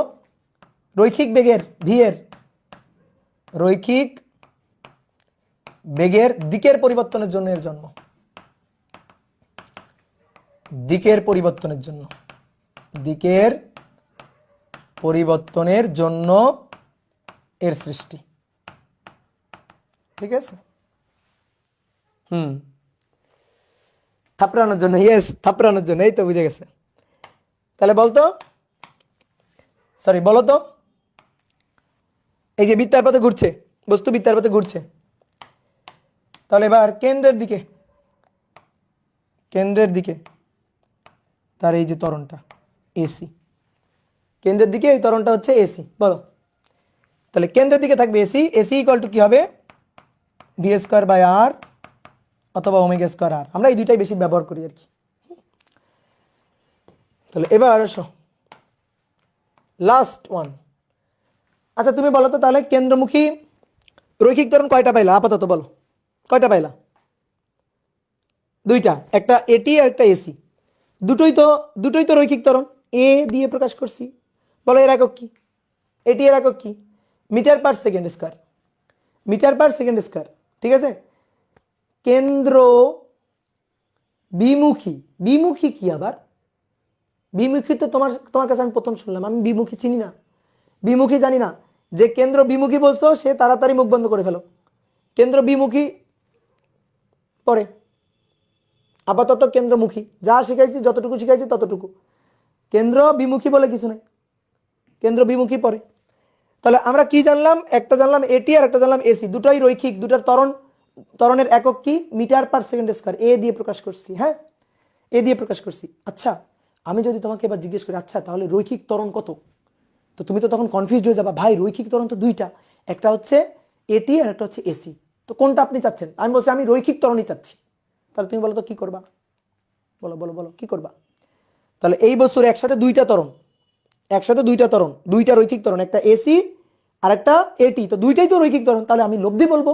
কি বলবো? লব্ধি। তো লব্ধিটাকে বলা হচ্ছে নিট রৈখিক ত্বরণ, নিট রৈখিক ত্বরণ। তাহলে রৈখিক ত্বরণ আলটিমেটলি তিনটাই পাইলাম আমরা, নিট রৈখিক ত্বরণ। এটাকে প্রকাশ করব ই নিট দিয়ে, ই নিট। তাহলে ধরো বস্তু বৃত্তাকার পথে ঘুরছে, এই একটা ত্বরণ এসি কেন্দ্রের দিকে, আর একটা ত্বরণ এটি স্পর্শক বরাবর। তাহলে এই দুইটার লব্ধি, এই দুইটার লব্ধি কেন্দ্রের দিকে, এই দুইটার লব্ধি, এরা পরস্পর কিন্তু 90 ডিগ্রি কোণে থাকবে। এসি এবং এটি এর মধ্যবর্তী কোণ কত? অনেক সময় পরীক্ষা আসে এসি এবং এটি, স্পর্শী ত্বরণ এবং কেন্দ্রমুখী ত্বরণের মধ্যবর্তী কোণ কত? 90 ডিগ্রি। তাহলে এ নিট, অতএব এ নিট এটা equal to root over a c square plus a t square. এই যে এ সি কে, এটাকে কিন্তু সাধারণ ত্বরণ বা নর্মাল এক্সেলারেশনও বলে, নর্মাল এক্সেলারেশনও বলে এটাকে। ঠিক আছে, কেন্দ্রমুখী ত্বরণকে সাধারণ ত্বরণও বলে, সাধারণ বা নর্মাল এক্সেলারেশন বলে। অনেক সময় নাম দেখে ঘাবড়ে যাবা, তো তার জন্য লিখে দিলাম। এইবার আসো কৌণিক ত্বরণ। এবার কৌণিক ত্বরণ আলফা, আলফা কৌণিক ত্বরণ হচ্ছে আলফা। তো এর জন্ম বা এর সৃষ্টি কেন? এর সৃষ্টি হচ্ছে কৌণিক বেগের পরিবর্তনের কারণে, কৌণিক বেগের পরিবর্তনের কারণে এর জন্ম। গত ক্লাসে তোমাকে ওই যে ফ্যানের উদাহরণ দিয়ে বুঝাইছিলাম, যে ধরো একটা ফ্যান তুমি সুইচ অন করে দিচ্ছ, তাহলে কি হচ্ছে? প্রথমে তো থেমেই আছে, তারপরে আস্তে আস্তে আস্তে আস্তে ঘুরতে ঘুরতে ঘুরতে ঘুরতে জোরে জোরে ঘুরবে। তাহলে কি হবে? তার বেগ বাড়বে, ঘূর্ণন স্পিড বাড়বে, ঘূর্ণন স্পিডটা বাড়বে। তাহলে ওমেগা নট, এটা থেকে ধরো শেষ কৌণিক বেগ ওমেগা হবে। এই যে কৌণিক বেগ, এই যে কৌণিক বেগের পরিবর্তন, এর কারণে আলফার জন্ম। তাহলে আলফা কি? আলফা হচ্ছে ডিডিটি অফ ওমেগা।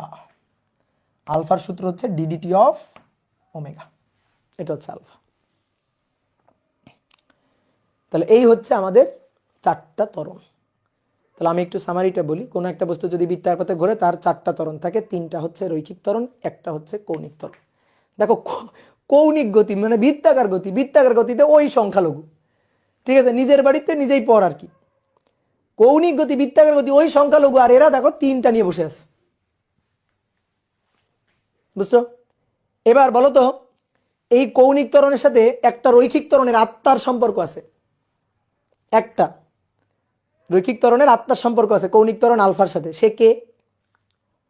একেবারে আত্মার সম্পর্ক। আত্মার সম্পর্ক মানে তুমি থাকলে আমি আছি, তুমি না থাকলে আমি নাই। বুঝতে পারছো? তুমি থাকলে আমি আছি, তুমি না থাকলে আমি নাই। কোন ত্বরণ? এটি, এটি, এই দেখো এটি ইকুয়াল টু আর আলফা, এটি ইকুয়াল টু আর আলফা। মানে কি জানো? মানে হচ্ছে তুমি থাকলে আমি আছি, তুমি না থাকলে আমি নাই। অর্থাৎ যখন আলফা জিরো হবে তখন এটিও জিরো, অথবা যখন এটি জিরো হবে তখন আলফা জিরো। এই কারণে আত্মার সম্পর্ক, ঠিক আছে, এই কারণে আত্মার সম্পর্ক। তাহলে চলো এবার মোটামুটি আমাদের ত্বরণ টরণ সব হয়ে গেছে। যা এইগুলো শিখাইলাম না, ম্যাথ আছে বইতে, কিন্তু এত সুন্দর করে কোনো বোর্ড বইতে তুমি খুঁজে পাবা না। এত সুন্দর করে সাজানো গোছানো জিনিস খুঁজে পাবা না। যদি যা পড়ায় এগুলা যদি পড়ে রাখতে পারো তাহলে তুমি বস হয়ে যাবা, বস। ঠিক আছে, আমি বস না, তুমি বস হয়ে যাবা। তো চলো এবার আমরা কয়েকটা ম্যাথ করবো। নাও দেখো, ম্যাথগুলো করলে আরো সুন্দর বুঝে যাবা।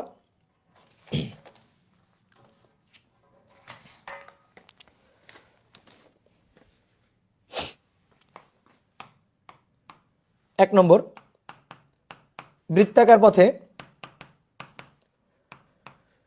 ঘূর্ণনরত কোনো বস্তুর বেগ, ঘূর্ণনরত বস্তুর বেগ 2 মিটার পার সেকেন্ড এবং ব্যাসার্ধ 2 মিটার, ব্যাসার্ধ 2 মিটার। সবগুলো ত্বরণ নির্ণয় করো। সবগুলো ত্বরণ নির্ণয় করো। সবগুলো ত্বরণ নির্ণয় করো।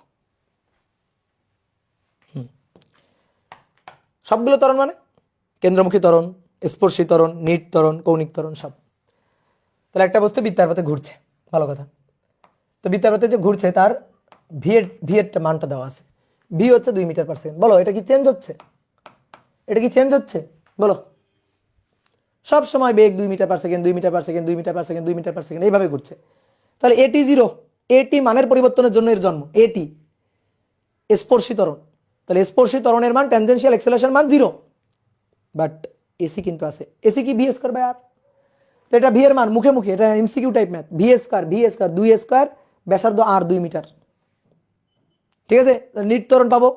আর আত্মার সম্পর্ক এর সাথে, এটি এর সাথে আত্মার সম্পর্ক আলফার। আলফা কত? আলফা কৌণিক ত্বরণ কত? কৌণিক ত্বরণে 0। দেখো দেখো একটা জিনিস খেয়াল করো। দেখো এইভাবে ঘুরতেছে, আমার হাতের দিকে তাকাও, 2 মিটার পার সেকেন্ড বেগে এভাবে ঘুরছে। দেখো একই স্পিড, একই স্পিডে ঘুরছে। তো একই স্পিডে ঘুরলে ঘূর্ণন সংখ্যাও তো বাড়ছে না। মনে করো একটা নির্দিষ্ট সময় ঘূর্ণন সংখ্যাও তো একই। তাহলে যেহেতু এটি 0, সেহেতু আলফাও তো 0। যদি এটি বাড়তো আলফাও বাড়তো, এটি কমতো আলফা কমতো। বুঝলো? তাহলে এক এক করে প্রথমে স্পর্শী ত্বরণ এটি। তো এটি হচ্ছে দিকের মানের পরিবর্তনের কারণে, মানের কোনো পরিবর্তন হচ্ছে না, কিন্তু সেটা আমরা ম্যাথমেটিক্যালি করেই দেখাবো। DDT V, DDT V, V হচ্ছে 2 না 2, হ্যাঁ 2। তাহলে হিসাব করলে 0। যখন এটি হিসাব করে ফেলবা সাথে সাথে আলফা হিসাব করে ফেলবা। এটি ইকুয়াল টু আর আলফা। তাহলে এটি এর মান 0, আর এর মান ব্যাসার্ধ, বৃত্তাকার পথের ব্যাসার্ধ 2 মিটার। তাহলে আর এর মান 2 গুণ আলফা, অতএব আলফা ইকুয়াল টু 0।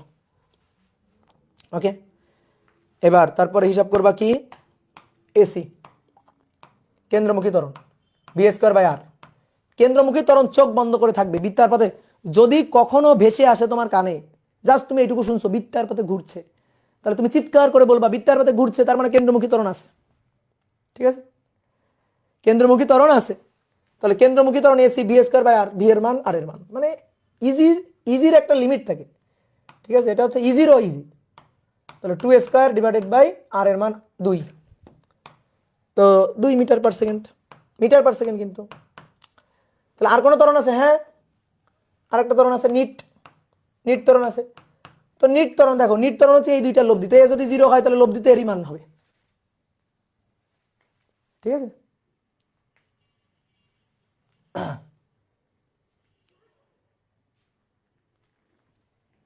বলো বলো। এ নিট কি হবে? রুট ওভার, আবার কি বলবো রে এই পাগল, AC square plus a t square. এত সহজ জিনিস। তাহলে এসি এর মান 2, আচ্ছা বলছি, দাঁড়াও দাঁড়াও, 2। আর এটি এর মান, এটি এর মান হচ্ছে 0, 0। তাহলে 2 মিটার পার সেকেন্ড স্কয়ার। ঠিক আছে, এই যে 4টা ত্বরণ বের করে ফেলছি। ঠিক আছে, 4টা ত্বরণ বের করে ফেলছি। ত্বরণের একক meter per square, metre per second স্কয়ারই তো দিছি। কই মিটার? ও আচ্ছা, সরি সরি সরি, হ্যাঁ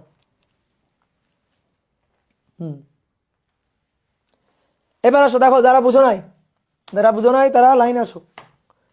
দেখো কোন বস্তু বৃত্তাকার পথে ঘুরছে, তো বৃত্তাকার পথে ঘূর্ণনরত বস্তুর, বৃত্তাকার পথে ঘূর্ণনরত বস্তুর বেগ v, v equal to 2t, 2t। বৃত্তাকার পথের ব্যাসার্ধ 2 মিটার, বৃত্তের পথের ব্যাসার্ধ 2 মিটার, তাহলে 2 সেকেন্ডে টি ইকুয়াল টু 2 সেকেন্ড, মানে ঘুরতে ঘুরতে টি ইকুয়াল টু যখন 2 সেকেন্ড, তখন সবগুলো ত্বরণ নির্ণয় করো, সবগুলো ত্বরণ নির্ণয় করো। তাহলে আবারও একই টাইপের ম্যাথ, একটা বস্তু বৃত্তার পথে ঘুরছে, তো বৃত্তার পথে যে বেগ নিয়ে ঘুরছে সেই বেগ ভি। এবার দেখো বেগ ভি এর মানটা কিন্তু পরিবর্তন হবে, কারণ দেখো 2t, 2t টি এর উপর নির্ভর করে, আগে ছিল কনস্ট্যান্ট, দেখো আগে ছিল 2 কনস্ট্যান্ট, এবার 2t মান চেঞ্জ হবে আর কি। আর ব্যাসার্ধ আর, ব্যাসার্ধ আর এর মান কত দেওয়া আছে? 2 মিটার, আর এর মান 2 মিটার দেওয়া আছে। তাহলে কি লাগবে? প্রথমে লাগবে হচ্ছে এটি। বলো ভাই এটি এর জন্ম কেন? কেন এটি এর জন্ম? কার কারণে? মানের পরিবর্তনের কারণে, বেগের, রৈখিক বেগের মানের পরিবর্তনের কারণে। ওকে, তাহলে তার সূত্র ডিডিটি অফ বেগ ভি, তাহলে ডিডিটি আর ভি হচ্ছে 2t, 2t, তাহলে 2 সুন্দর করে বাইরে চলে আসলো, আর টি কে টি এর সাপেক্ষে করলে 1, তাহলে এত মিটার পার সেকেন্ড স্কয়ার, এত মিটার পার সেকেন্ড স্কয়ার। ওকে ডান। যখনই তুমি এটি বের করে ফেলবা, এটি এর সাথে কার জন্য আত্মার সম্পর্ক? আলফার, আলফার আত্মার সম্পর্ক, তাহলে এটি equal to r alpha, r alpha, তাহলে এটি হচ্ছে 2, আর এর মান 2 আলফা, তাহলে অতএব দেখো আলফা, এই আলফা ইকুয়াল টু 2/2, 1, 1 কি একক হবে এর বলো তো? Radian per second square, radian per second square. Okay, এবার কি লাগবে? AC, AC, AC equal to সূত্র কি? এসি ইকুয়াল টু সূত্র v square by r omega square r, তুমি যেটা খুশি সেটা খাটাইতে পারো, কোনো সমস্যা নেই। ভি স্কয়ার বাই আর, তো ভি এর মান কত? ওই যে 2t, ভি এর মান হচ্ছে 2t, তার স্কয়ার ডিভাইডেড বাই আর, আর এর মান কত? আর এর মান 2, আর এর মান 2। এবার দেখো এসি এর মান কিন্তু ফিক্স না, টি এর উপর নির্ভর করে। তাহলে প্রশ্নটা আরেকবার পড়ো, প্রশ্নটা আরেকবার পড়ো। কয় সেকেন্ড সময়ে? টি কত, টি টি কততে? 2 সেকেন্ডে। অনেকে বলতে ভাই এগুলা করার সময় যে টি এর মান লাগলো না, টি এর মান লাগে নাই কারণ কনস্ট্যান্ট, তাই লাগে নাই। এ টি এর মান কনস্ট্যান্ট, তাই লাগে নাই। এই এ আলফার মানটা কনস্ট্যান্ট, তাই লাগে নাই। কিন্তু এর মান তো কনস্ট্যান্ট না, এর মান তো টি এর উপর নির্ভর করছে। অবশ্যই নির্ভর করে, দেখো ঘুরতেছে, তো ঘুরতে ঘুরতে বেগ হচ্ছে 2t, বিভিন্ন পয়েন্টে বেগের বিভিন্ন মান হবে, তো প্রত্যেকটা পয়েন্টে v square by r, v এর মান যদি চেঞ্জ হয় তো ভি স্কয়ার বাই আরও তো চেঞ্জ হবে, এটা তো চেঞ্জ হবেই। ফিল করো, দেখো এটা তো চেঞ্জ হবেই, টি এর উপর নির্ভর করবে। তাহলে 2 × 2, তারপরে নিচে 2, উপরে স্কয়ার, তাহলে 2 × 4, 4 × 4 16/2, 8 একক মিটার পার সেকেন্ড স্কয়ার। আর নিট, ঠিক আছে এটা 3 নম্বর, 4 নম্বর নিট, এ নিট, এ নিট হবে এসি আর এটি এর লব্ধি, এসি আর এটি এর লব্ধি, তাহলে AC square plus a t square, ঠিক আছে। তো এসি এর মান কত? 8, আর এটি এর মান কত? 2, তো মান বসাও, মান বসাইলে কাজ শেষ। 8 8 64 আর 4, 64 যোগ 4 68, রুট অ্যান্সার 2√17 একক মিটার পার সেকেন্ড স্কয়ার। এই হচ্ছে কাহিনী।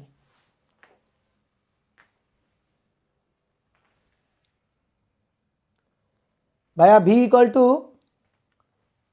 টু 2t বাইরের দিকে কেন? তো ভি ইকুয়াল টু 2t কোন দিকে হবে? ভেতরের দিকে না উপরের দিকে? বাইরের দিকে মানে স্পর্শক বরাবর না, যে কোনো পয়েন্টে বেগের ডিরেকশন কোন বরাবর হয়? স্পর্শক বরাবর হয় না? কি বললাম এতক্ষণ, কোন একটা বস্তু যদি বৃত্তাকার পথে ঘুরে তাহলে যে কোনো পয়েন্টে তার বেগের ডিরেকশন কোন দিক বরাবর থাকে? স্পর্শক বরাবর থাকে, তাই না? বলো, একটা বস্তুকে বৃত্তাকার পথে ঘুরাচ্ছি, দড়িতে বেঁধে ঘুরাচ্ছি, ঠিক আছে। আমার মনে করো চার্জারের উপরে মায়া না থাকলে আমি এই চার্জারটাকে জোরে জোরে জোরে জোরে ঘুরাইতাম, জোরে জোরে জোরে জোরে ঘুরাইতাম, এক সময় কি হইতো? ছিটকে পড়ে যাইতো। তো ছিটকে যাইতো কোন বরাবর? কোন বরাবর ছিটকে যাইতো? যে কোনো মুহূর্তে কোন বরাবর ছিটকে যাইতো? স্পর্শক বরাবর, এই বৃত্তপথের স্পর্শক বরাবর। এটা কেন্দ্র বিমুখী না? এই পাগল, কেন্দ্র বিমুখী তুমি কোথায় শুনছো? আমি তোমারে কেন্দ্র বিমুখী বলছি? বলো, আমি তোমারে কোনোদিন কেন্দ্র বিমুখী বলছি? কেন্দ্র বিমুখী কিভাবে? কেন্দ্র বিমুখী এটা এভাবে ঘুরবে, কোন বস্তু যদি এভাবে ঘোরে তাহলে স্পর্শক বরাবর ছিটকে চলে যাবে, এটা স্পর্শক বরাবর ছিটকে চলে যাবে, তাই তো? স্পর্শক বরাবর ছিটকে চলে যাবে, তাহলে স্পর্শক বরাবর ছিটকে চলে যাবে, দিকটা বেগের দিকতে থাকবে স্পর্শক বরাবর, বেগের দিক থাকবে স্পর্শক বরাবর। কেন্দ্র বিমুখী, কেন্দ্র বিমুখী আমি বলছি কখনো? বলি নাই। তাহলে আমি যদি বলি নাই তুমি চুপ থাকো, আমি যদি না বলি তুমি চুপ থাকো। ধরো ওই যে কলেজের টিচারদের মুখে বা কোনো একটা জায়গায় হয়তো হালকার উপর ঝাপসা কেন্দ্র বিমুখী শুনে আসছো, শুনে এসে তুমি বলতেছো এখন, বাট এর তো তোমার গভীর নলেজ নাই। তাহলে আপাতত চুপ থাকো।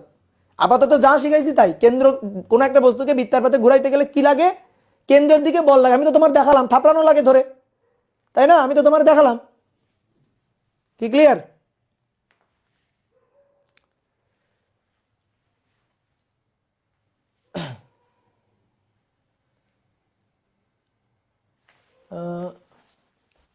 রসায়নে ইলেকট্রনের কেন্দ্র বিমুখী বল, রসায়নের কথা বাদ দাও তো, দূর রসায়ন, রসায়নের কথা বাদ দাও, রসায়নের কথা বাদ দাও, রসায়নে ওই ইলেকট্রনের কেন্দ্র বিমুখী বাদ দাও, ওইসব পরে। ঠিক আছে, পরমাণু মডেল আপাতত বুট করে রেখে দাও। ঠিক আছে, ওটা বাদ। আপাতত কেন্দ্র বিমুখী বলে কিছু নাই, আপাতত কেন্দ্র বিমুখী বাদ, কেন্দ্র বিমুখী বাদ। এই যে মাথা থেকে এভাবে ধরে টানে বের করে যা ফেলে দাও, এভাবে ফেলে দাও। পরে এগুলো নিয়ে পরে কথা হবে। এবার আসো, কোন বস্তুকে বৃত্তাকার পথে ঘুরানো হচ্ছে, বৃত্তাকার পথে, বৃত্তাকার পথে তার বেগ, বৃত্তাকার পথে তার বেগ v, v equal to 2t cube, ব্যাসার্ধ, ব্যাসার্ধ 2 মিটার। তাহলে বলা হচ্ছে টি ইকুয়াল টু 2 সেকেন্ডে, টি ইকুয়াল টু 2 সেকেন্ডে সবগুলো ত্বরণ নির্ণয় করো। ঠিক আছে, সবগুলো ত্বরণ নির্ণয় করো। ও দেখো তোমাদের এখানে, এখানে একটা জিনিস নির্ণয় করতে ভুলে গেছি, মানে এটা আমি আরেকটা ভাবে একটু একটা জিনিস দেখাইতে চাইছিলাম। এখানে আমরা আলফাটা বের করব, আরেকটা ভাবে আলফাটা বের করা যায়। কিভাবে আলফাটা বের করা যায় দেখো, আমি তোমার এখানে দেখাই। ওমেগা নট আদি বেগ বের করব শুরুতে, ওমেগা নট। তো ভাই v equal to omega r, তো omega equal to v by r, omega equal to হবে ভি বাই আর। তো ভি এর মান কত? 2t, 2t ডিভাইডেড বাই আর এর মান কত? আর এর মান হচ্ছে 2। এবার একেবারে আদিতে, তো আদিতে টি এর মান তো 0, তাহলে 2 ইন্টু 0 ডিভাইডেড বাই 2, তার মানে 0 আর কি। এটা ওমেগা নট। দেখি তো ওমেগা কত? ওমেগা কয় সেকেন্ড পর? 2 সেকেন্ড পর ওমেগা। তো ওমেগা ইকুয়াল টু কি? V by r. তো b equal to 2t, b equal to 2t, তাহলে 2 ইন্টু টি এর মান 0 বসাইলে ওমেগা নট পাইলাম। এবার টি এর মান 2 বসাবো, তাহলে 2 গুণ 2 ডিভাইডেড বাই 2, 2 2 কাটাকাটি 2 ওমেগা। এবার দেখো তো ত্বরণের যে সূত্র, আলফার যে সূত্র, এই এরকম একটা সূত্র আছে না, omega equal to omega naught plus alpha t, alpha t আছে কিনা? এবার ওমেগার মান 2, ওমেগা নটের মান 0, আলফার মান বের করতে চাই টি এর মান 2 সেকেন্ড পরে। তাহলে অতএব আলফা ইকুয়াল টু কত? আলফা ইকুয়াল টু 2 ভাগ 2, 2 ভাগ 2, 2 ভাগ 2, 1 রেডিয়ান পার সেকেন্ড স্কয়ার। আমি একটা প্রশ্ন করবো একটু পরে, দেখি কে উত্তর দিতে পারে, ভালো করে দেখিও। তাহলে দেখো এইভাবে এই সূত্র দিয়ে বের করলাম, মান পাইলাম আলফার মান 1, ঠিক আছে। আবার এইভাবে বের করলাম, আলফার মান পাইলাম 1, ঠিক আছে, আলফার মান পাইলাম 1। বলো বুঝলা কিনা? ওকে, এবার আমি একটু পরে কিন্তু একটা প্রশ্ন জিজ্ঞেস করব, উত্তর দিবা কিন্তু। এবার একটা বস্তু বৃত্তাকার পথে ঘুরছে, তাহলে বলো কোনো পয়েন্টে তার বেগের ডিরেকশন স্পর্শক বরাবর, তো সেই বেগ ভি ইকুয়াল টু কত? 2t cube. এবার আর ব্যাসার্ধ আর ইকুয়াল টু 2 মিটার। তাহলে 1 নম্বর আসো, এটি, এটি এর জন্ম কেন? মানের পরিবর্তনের জন্য। তাহলে ডিডিটি অফ বেগ ভি, তো DDT of beg v, V হচ্ছে 2t কিউব, 2t কিউব। তাহলে 2 গেল বাইরে, টি কিউব, তাহলে 3t স্কয়ার, দেখো, তাই না? এইবার তুমি কয় সেকেন্ড পর বের করতে চাও? টি ইকুয়াল টু 2 সেকেন্ড পর, তাহলে 2 সেকেন্ড পর, তাহলে এটি 2 সেকেন্ড পরে, 2 সেকেন্ডে, তাহলে 3 দুগুণে 6, টি স্কয়ার, 2 স্কয়ার, ঠিক আছে। তাহলে কত? 24, yes 24 metre per second square. বলো এটি এর সাথে আত্মার সম্পর্ক কার? আলফার। তাহলে চট জলদি করে আলফাটাও বের করে নিব। আলফা তাহলে এটি equal to r alpha, r alpha এটি এর মান 24, আর এর মান 2, আলফা হচ্ছে 12 রেডিয়ান পার সেকেন্ড স্কয়ার। ওকে, 12 রেডিয়ান পার সেকেন্ড স্কয়ার, বুঝছো? এইবার দেখো তো আলফাটা আমি এভাবে বের করতে পারি না, আগে যেভাবে বের করলাম একটু আগে, যে আমরা ওমেগা লিখতে চাই, v equal to omega, omega equal to v by r. তো ভি কত? ভি হচ্ছে 2t কিউব। তো 2t কিউব ডিভাইডেড বাই নিচে আর, আর এর মান 2, 2 2 কাটাকাটি গেল টি কিউব। ঠিক আছে, এটা হচ্ছে ওমেগা। তো এবার ওমেগা নট হচ্ছে 0 কিউব মানে 0, আর ওমেগা হচ্ছে কয় সেকেন্ড পরে? 2 সেকেন্ড পরে। তাহলে 2 কিউব, 2 কিউব মানে 8, 2 গুণ 2 গুণ 2 8। এবার কয় সেকেন্ড পরে জানো? 2 সেকেন্ড পরে। তাহলে আমরা এবার আলফাটা বের করতে চাই কোন সূত্র দিয়ে? Omega equal to omega naught plus alpha t, অথবা এখান থেকে কিন্তু লেখা যায় alpha equal to omega minus omega naught divided by t. Alpha equal to omega minus omega naught divided by t, বুঝলা? তাহলে ওমেগা কত? ওমেগা হচ্ছে 8, ওমেগা নট কত? ওমেগা নট হচ্ছে 0, ডিভাইডেড বাই টি কত? কয় সেকেন্ড পরে? 2 সেকেন্ড পরে 2, তাহলে 4 radian per second square, radian per second square. দেখো মিলে গেছে, এই দেখো 12 আর 4 মিলে গেছে, বলো 12 আর 4 মিলে গেছে? না মেলে নাই। প্রশ্ন হচ্ছে কোনটা ঠিক আর কোনটা ভুল, আর কেন দুইটা মেলে নাই, বলো? এটা হচ্ছে প্রশ্ন। দেখি আমি কমেন্ট দেখব কে উত্তর দিতে পারে, ওই ব্যাপে দেখব। দুইটাই ভুল, আচ্ছা গুড। দেন পাইলাম মনে হয় পাইছি, দেখি। Badsha Mallik, you are the winner. Badsha Mallik, you are the winner. তোমার বিকাশ নাম্বারটা সেন্ড করো দেখি, তোমার কোনো বিকাশ নাম্বার থাকলে সেন্ড করো, তোমার জন্য একটা গিফট পাঠাই দিব আমি, bKash gift. Badsha Mallick, okay good, very good. এই দুটো নাম্বার দিছে কেন?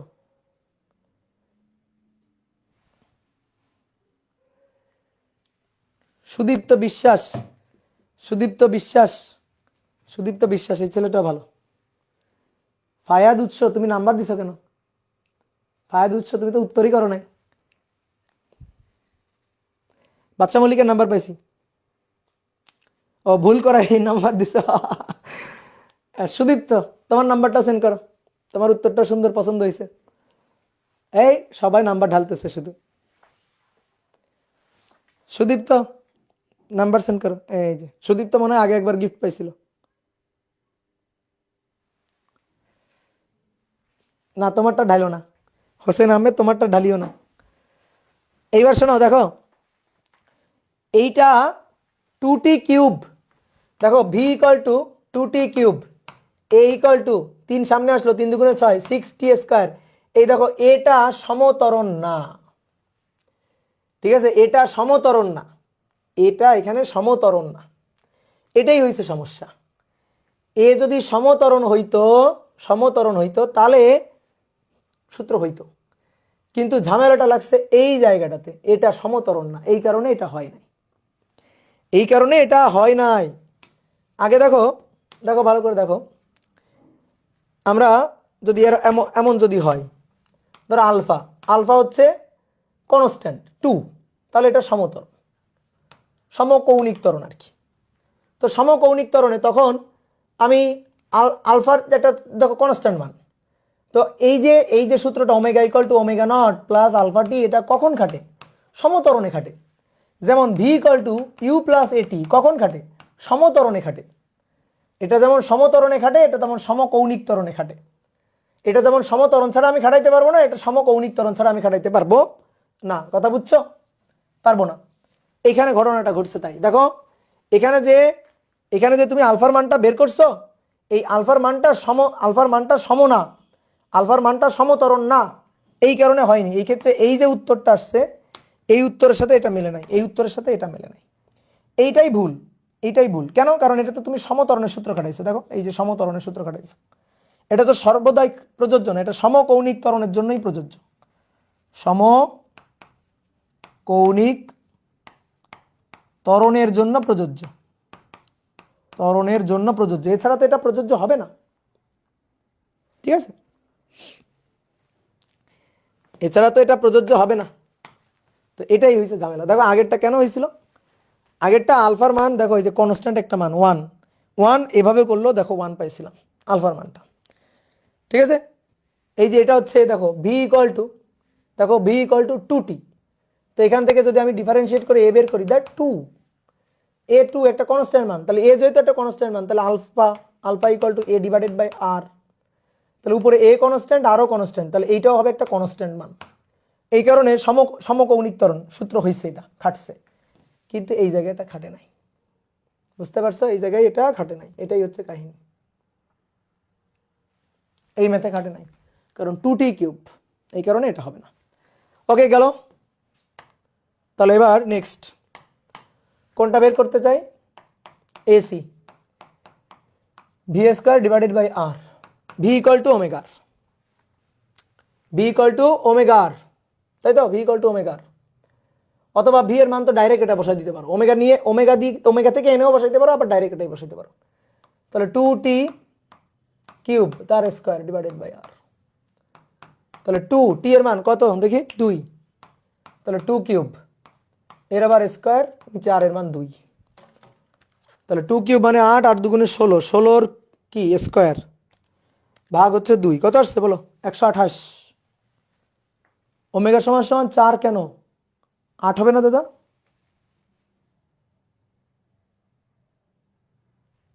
8 ভাগ 2 কত হয়, 4। ওমেগা সমান সমান 4 কেন, কোথায় ওমেগা, ওমেগা সমান সমান 4 কোথায় লিখছি?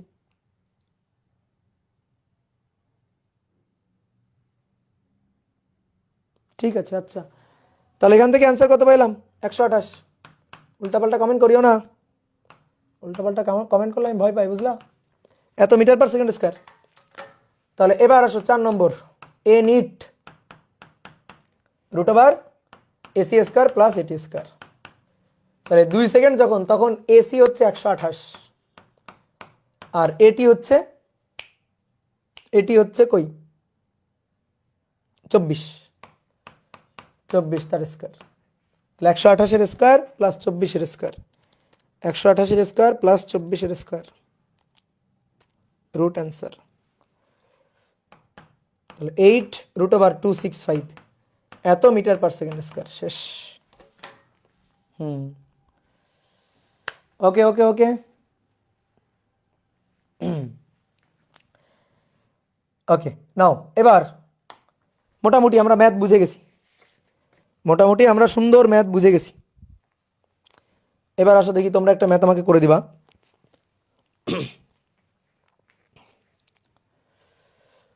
বৃত্তাকার পথে ঘূর্ণনরত একটি বস্তুর, বৃত্তাকার পথে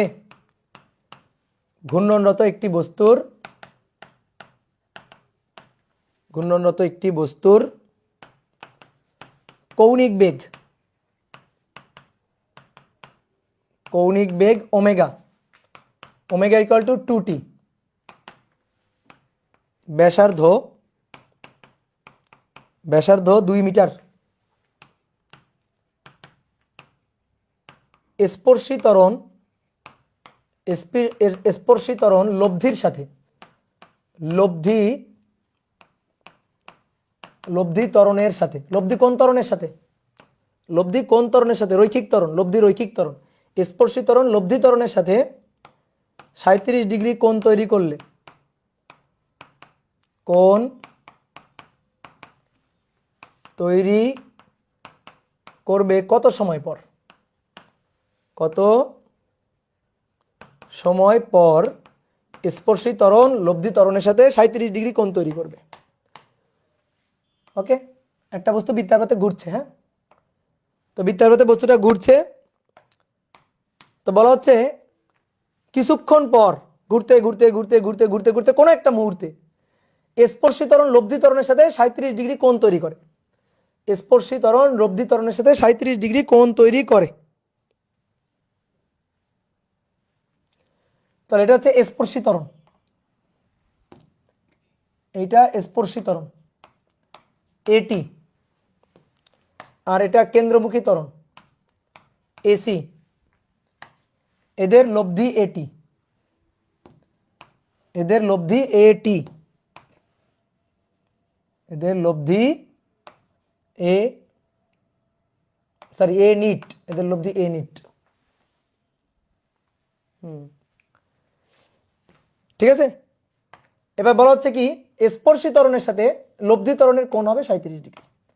কতক্ষণ পর, এটাই আমার চাইছে যে কতক্ষণ পর এটা হবে। তাহলে দেখো তো এই কোণের ট্যান থিটা লিখবো, ট্যান 37, যার সাথে অ্যাঙ্গেল সে থাকবে সিঙ্গেল। কার সাথে অ্যাঙ্গেল? এটি এর সাথে। তাহলে এটি থাকবে সিঙ্গেল, বাদ বাকিটা কি এসি। তাহলে উপরে এসি তার কি সাইন 90 ডিগ্রি, আর নিচে এসি কস কি কস 90 ডিগ্রি। তাহলে এগুলো লেখার দরকার নেই, কস 90 0 আর সাইন 91। তাহলে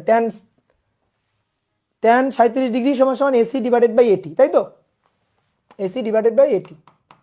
তাহলে এবার দেখো ট্যান 37 ডিগ্রি এটা সমান সমান এসি ডিভাইডেড বাই এটি। কি কি মান দেওয়া আছে? ওমেগা দেওয়া আছে 2t, আর ব্যাসার্ধ দেওয়া আছে আর 2 মিটার। ওমেগা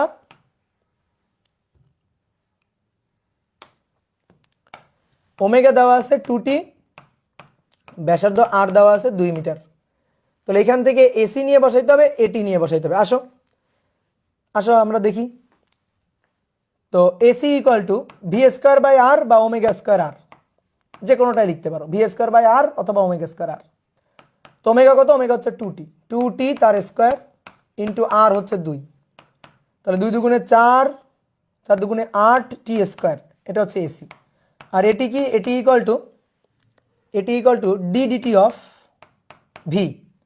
তো এটা ওমেগা, এটা আর, তাহলে ভি ইকুয়াল টু কি? V equal to omega r, v equal to omega r. Omega 2t গুণ আর 2, তার মানে ভি ইকুয়াল টু 4t। তাহলে d dt v equal to 4t। কত ইজি ম্যাথ।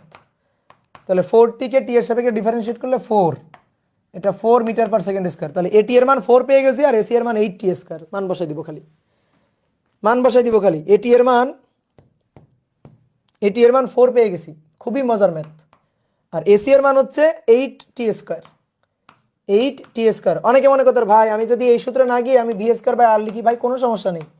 তো ভি ইকুয়াল টু কি 4t, তাহলে 4t তার স্কয়ার ডিভাইডেড বাই আর এর মান কত 2, 4 4 16 টি স্কয়ার ভাগ 2, দেখো 8t স্কয়ার। মানে যে পথে হাঁটবা পৌঁছাবা তুমি এক জায়গায় গিয়ে, পৌঁছানো এক জায়গায়, গন্তব্য এক জায়গায়। তাহলে এখানে সব জানি না টি এর মান, তো টি এর মান বের করে ফেলে আসো। তাহলে ট্যান 37 গুণ 4 ভাগ 8 রুট ওভার অ্যান্সার। তাহলে অতএব টি ইকুয়াল টু 0.6138 এত সেকেন্ড। দেখো হয়েছে কিনা? এই তোমরা কি গল্প করতেছো? হ্যাঁ, আমি তো ভাত খাই না। হাই পাগল।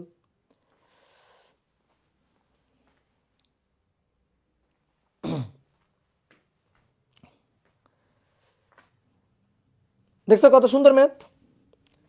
তাহলে চলো আর একটা ম্যাথ করে ফেলি। বুঝবো বলো।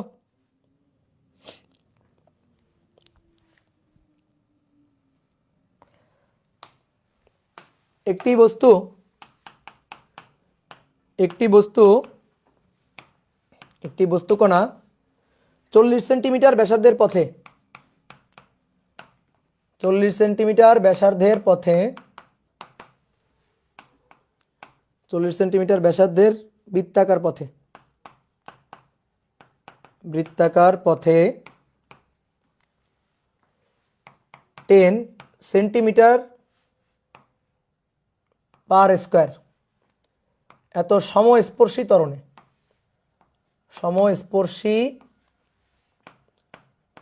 চলমান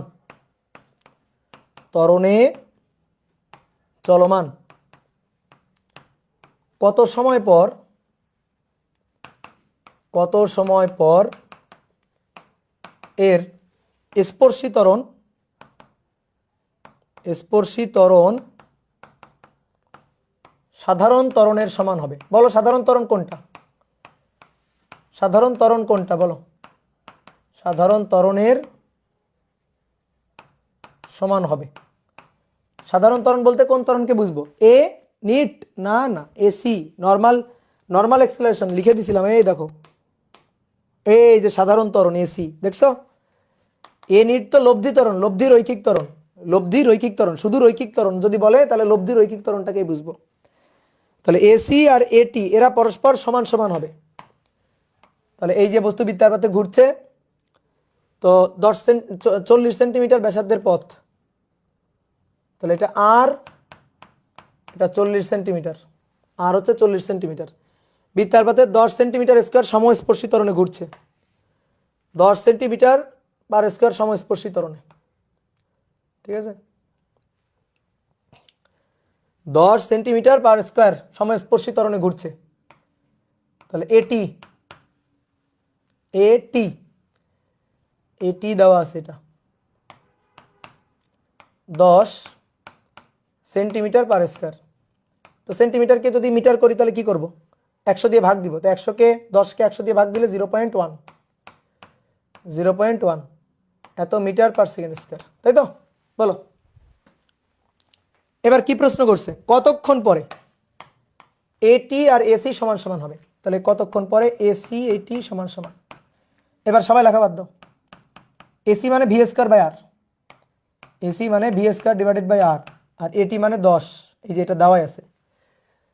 তো এবার এটি থেকে আর আলফা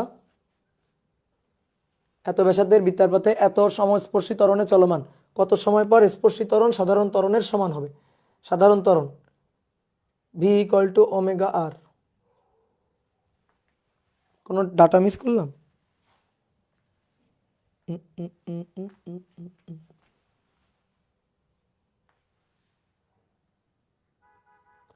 আর এর মান জানা আছে ভি, না সমস্যা নেই, হবে হবে হবে, হ্যাঁ পেয়েছি পেয়েছি পেয়েছি, এই তো সুন্দর। দেখো এসি এটা equal to v square by r, v square by r, omega square r লিখলেও হয়তো, সমস্যা নেই। আর এটা হচ্ছে এটি, এটি এর মান তো গিভেন, এটি এর মান গিভেন। এইবার আসো, আর এর মান জানি, এটি এর মান জানি, তাহলে ভি লাগবে। তাহলে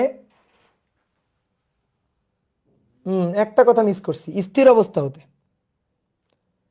এত সেন্টিমিটারের সমস্পর্শী ত্বরণে স্থির অবস্থা থেকে, এই কথাটা মিস করছি। তাই তো ভাবি একটি কণা স্থির অবস্থা হতে, এই কথাটা মিস করে গেছি, বুঝলা? একটি কণা স্থির অবস্থা হতে, লিখো লিখো লিখো, এটা না হলে হবে না। একটি কণা স্থির অবস্থা হতে, এবার আসো দেখো, দেখো এইদিকে তাকাও, v square divided by r, a c equal to v square divided by r, আর এটি ইকুয়াল টু এটি, এটি এর মান আমি জানি, এটি এর মান জানি, আর এর মান জানি, ভি দরকার। এখন কথা হচ্ছে কি, ভি তো আমার দরকার না, আমার তো দরকার টি। তো ভি এর জায়গায়, ভি এর মধ্যেই তো টি আছে, কেমনে?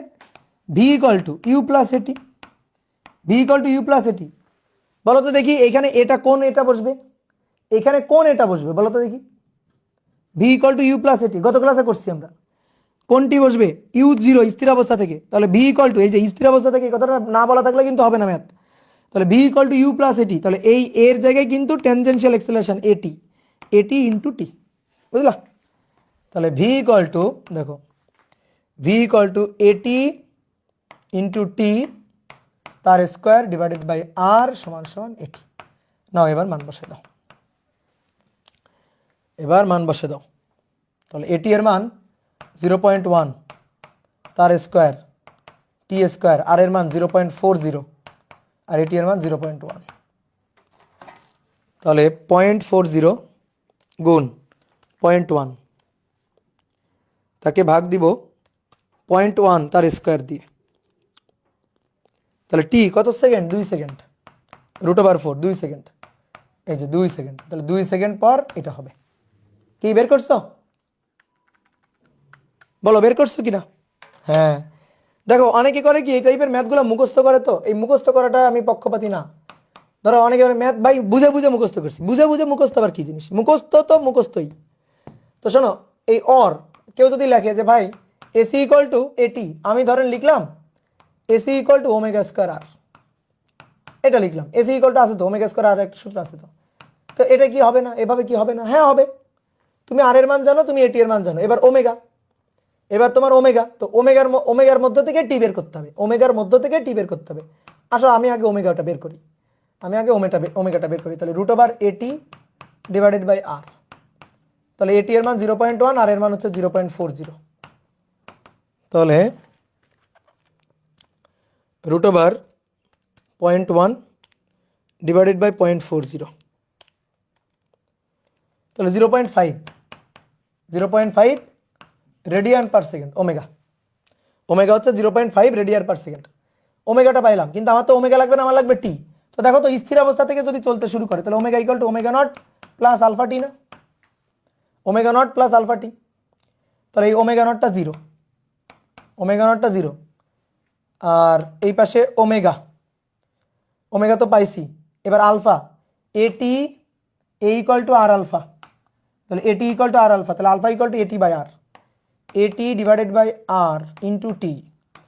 ওমেগার মান 0.5, এটি এর মান 0.1, আর এর মান 0.40 ইন্টু টি। দেখি 0.5 ইন্টু 0.40, তাকে ভাগ দিব 0.1 দিয়ে, তাহলে অতএব টি ইকুয়াল টু 2। দেখছ, যে পথে যাবা হবে ম্যাথ, হইতে বাধ্য।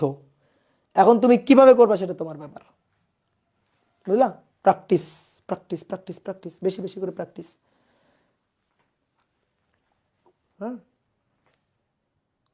কঠিন লাগতেছে কারণ জীবনে প্রথমবার করতেছে তাই কঠিন লাগতেছে, কিন্তু এই ব্যাপারগুলো ঢেকে ঢেকে নিজের মতো করে করবা, দেখবা গুগলির মতো সূত্রের খেলা। জাস্ট ফার্স্টেরটা ইজি, ফার্স্টেরটা তো ইজি হবে, আস্তে আস্তে তো একটু আপডেট হবেই, ভার্সন আপডেট হবে না? বলো। এবার আসো, বলা হচ্ছে স্থির অবস্থা হতে স্থির অবস্থা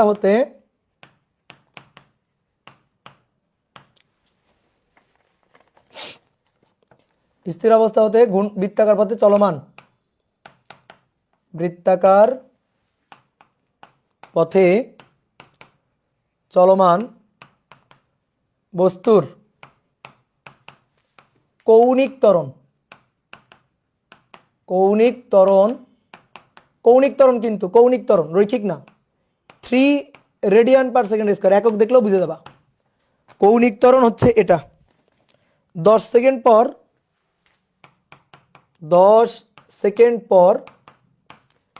রৈখিক ত্বরণ, 10 সেকেন্ড পর রৈখিক ত্বরণ 12√10 সেন্টিমিটার পার সেকেন্ড স্কয়ার, 12√10 সেন্টিমিটার পার সেকেন্ড স্কয়ার। তাহলে বৃত্তাকার পথের ব্যাসার্ধ কত? বৃত্তাকার পথের ব্যাসার্ধ চাইছে। শোনো, কি কি দেওয়া আছে একটু এঁকে নাও, ঠিক আছে? কি কি দেওয়া আছে একটু এঁকে নাও। একটা বস্তু বৃত্তাকার পথে ঘুরছে, এই বেঁকে গেল, একটা বস্তু বৃত্তাকার পথে ঘুরছে, তো স্থির অবস্থা থেকে বৃত্তাকার পথে চলমান বস্তুর কৌণিক ত্বরণ দেওয়া আছে আলফা গিভেন। তাহলে 3 রেডিয়ান পার সেকেন্ড স্কয়ার। দেখি তোমাদের কেমন বুদ্ধি, দেখি কে বলতে পারে। বলো তো 10 সেকেন্ড পর রৈখিক ত্বরণ এত, বলো 10 সেকেন্ড পর রৈখিক ত্বরণ এত, এটা কি দেওয়া আছে? 10 সেকেন্ড পর রৈখিক ত্বরণ, আবার ভালো করে চিন্তা করো, 10 সেকেন্ড পর রৈখিক ত্বরণ এ নিট। আমি যদি বলতাম স্পর্শী ত্বরণ তাহলে এটি, যদি বলতাম কেন্দ্রমুখী ত্বরণ বা সাধারণ ত্বরণ তাহলে এসি। কিন্তু কি বলছি বলো, কি বলছি? বলছি রৈখিক ত্বরণ। তো রৈখিক ত্বরণ কি একটা? রৈখিক ত্বরণ তো দুইটা, এটি আর এসি। তাহলে রৈখিক ত্বরণ যদি বলি রৈখিক ত্বরণ এত, তাহলে তোমার বুঝতে হবে ওই দুইটার লব্ধি, অর্থাৎ এ নিট। তাহলে এ নিট হচ্ছে 12√10 সেন্টিমিটার পার সেকেন্ড স্কয়ার। নাও তোমরা একটু সূত্র নিয়ে একটু কাটাকাটি করো তো দেখি, একটু সূত্র নিয়ে একটু 1 মিনিট সূত্র নিয়ে একটু গবেষণা করো কিভাবে কি করা যায়। ব্যাসার্ধ আর বের করতে হবে, বৃত্তপথের ব্যাসার্ধ আরটা বের করতে হবে। ধরো আমি চট করে করাই দিলাম, তাহলে তোমার চিন্তার দরজা বন্ধ হয়ে যাবে। তো তুমি আগে একটু চিন্তা করো তো।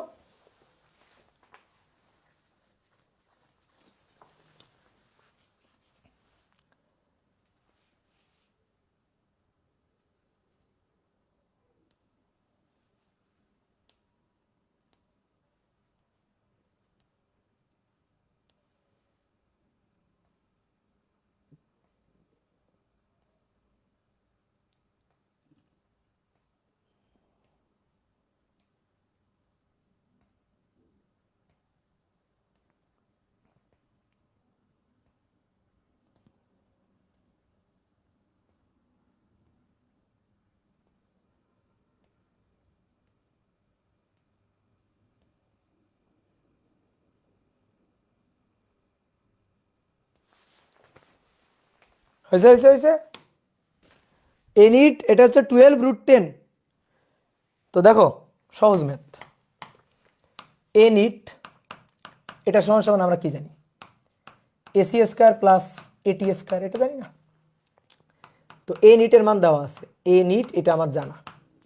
আমার বৃত্তাকারের ব্যাসার্ধ চাইছে, ব্যাসার্ধ এই দুইটার মধ্যে কারটার মধ্যে আছে, আমাদের দেওয়া আছে আলফা। তাহলে আলফা দিয়ে আমি কি পাবো, এটি পাবো। তাহলে √, দেখো এটি equal to r alpha, r alpha. তাহলে আলফা জানা, আর তো আমাদের বের করতে হবে। ওকে, তাহলে এটার স্কয়ার থাকুক। এবার এসি, তো a c equal to v square by আরও লিখতে পারি, ঠিক আছে। আবার a c equal to omega square আরও লিখতে পারি। তো যার যেটা ভাল লাগে। তো যেহেতু আলফা দেওয়া আছে, তাহলে ওমেগা স্কয়ার আর লিখি। তুমি ভি স্কয়ার বাই আর লিখলেও হবে, আমার কোনো আপত্তি নেই। ওমেগা স্কয়ার আর লিখি, তাহলে ওমেগা স্কয়ার আর তার স্কয়ার। এবার কথা হচ্ছে আমাদের দরকার হচ্ছে আর এর মান, আমাদের দেওয়া আছে কৌণিক ত্বরণ এত 10 সেকেন্ড পর। তাহলে 10 সেকেন্ড পর দেখি তো ওমেগাটা পাওয়া যায় কিনা।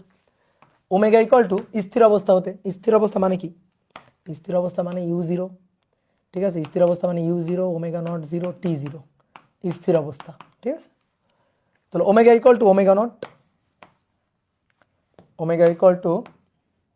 Omega naught plus alpha t, তাই তো। তো ওমেগা নটটা 0, আলফার মান 3 আর টি হচ্ছে 10, এই যে পেয়ে গেলাম 30 রেডিয়ান পার সেকেন্ড। এই যে 30 বসাবো, তাহলে এই কাজ শেষ। তাহলে এখান থেকে আরেকটা লাইন একটু হিসাব করি, এ নিট এটা সমান সমান, দেখো এখানে আর এর স্কয়ার আছে, এখানেও আর এর স্কয়ার আছে। আর স্কয়ার কমন নাও, কমন নিয়ে যদি বাইরে নিয়ে আসো তাহলে এখানে আর থাকে √, ভেতরে কি থাকে, ভেতরে থাকে omega to the power 4 plus alpha to the power 2, এটা থাকে। তো এ নিটের মান হচ্ছে 12√10 গুণ 10 টু দি পাওয়ার -2, মানে 100 দিয়ে ভাগ আর কি, সেন্টিমিটার স্কয়ার আছে। আর এর মান কই, আর এর মান তো বের করবো। √, Omega to the power 4, omega হচ্ছে 30 এর পাওয়ার 4, আলফার মান 3 এর স্কয়ার। কত সহজ ম্যাথ, আর সমান সমান, বুঝলা, সূত্রের খেলা 12√10 গুণ 10 টু দি পাওয়ার -2 এত ভাগ √, 30 two the power 4 plus 3 square.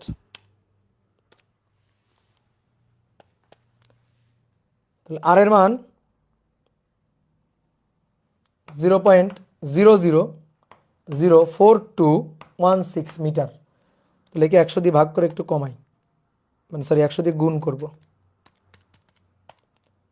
তাহলে 0.0421 সেন্টিমিটার। দেখো তো আসছে কিনা, হ্যাঁ ঠিক আছে। ওকে, তোমার 0 আসছে, কেন 0 আসবে, ওকে চলো, আর 2 ঘন্টা হইতে 10 মিনিট আছে, আর একটা ম্যাথ করে ফেললেই শেষ।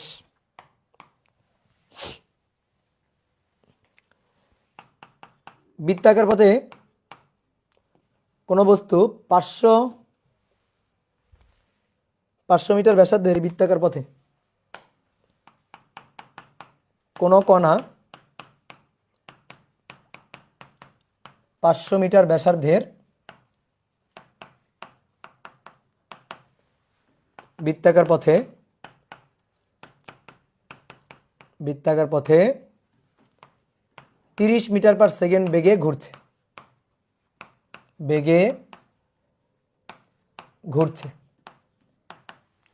ওই মুহূর্ত হতে বেগ বৃদ্ধির হার,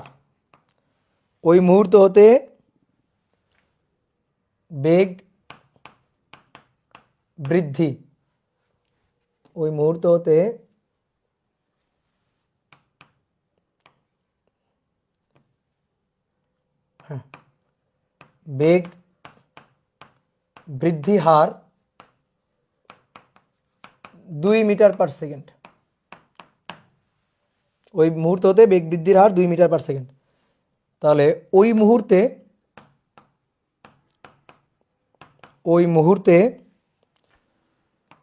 কার্যকর ত্বরণ, কার্যকর রৈখিক ত্বরণ, কার্যকর রৈখিক ত্বরণ নির্ণয় করো। আর 10 সেকেন্ড পর, 10 সেকেন্ড পর কার্যকর ত্বরণ নির্ণয় করো, কার্যকর রৈখিক ত্বরণ নির্ণয় করো, রৈখিক ত্বরণ নির্ণয় করো। তাহলে কি কি দেওয়া আছে আসলে একটু ফিল করি, বুঝি। বৃত্তাকার পথে একটা বস্তু ঘুরছে, একটা বস্তু বৃত্তাকার পথে ঘুরছে। তো কি কি দেওয়া আছে, বলা আছে কোন একটা মুহূর্তে এত বেগে ঘুরছে। তাহলে এত বেগে 30 মিটার পার সেকেন্ড বেগে ঘুরছে কোন একটা মুহূর্তে, ঠিক আছে, এটা আদি মুহূর্ত, আদি।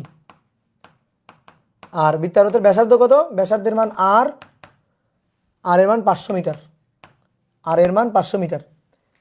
এইবার সবাই বোর্ডে থাকো, এইবার সবাই বোর্ডে থাকো।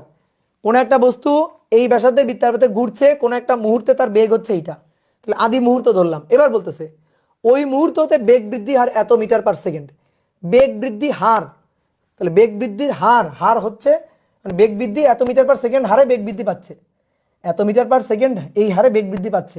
তো এটা কিন্তু আসলে ত্বরণ, বেগ না, কিন্তু একক দেখে ভাববা না যে এটা বেগ, ওটা হচ্ছে বেগের বৃদ্ধির হার, প্রত্যেক সেকেন্ড হচ্ছে 2 মিটার পার সেকেন্ড।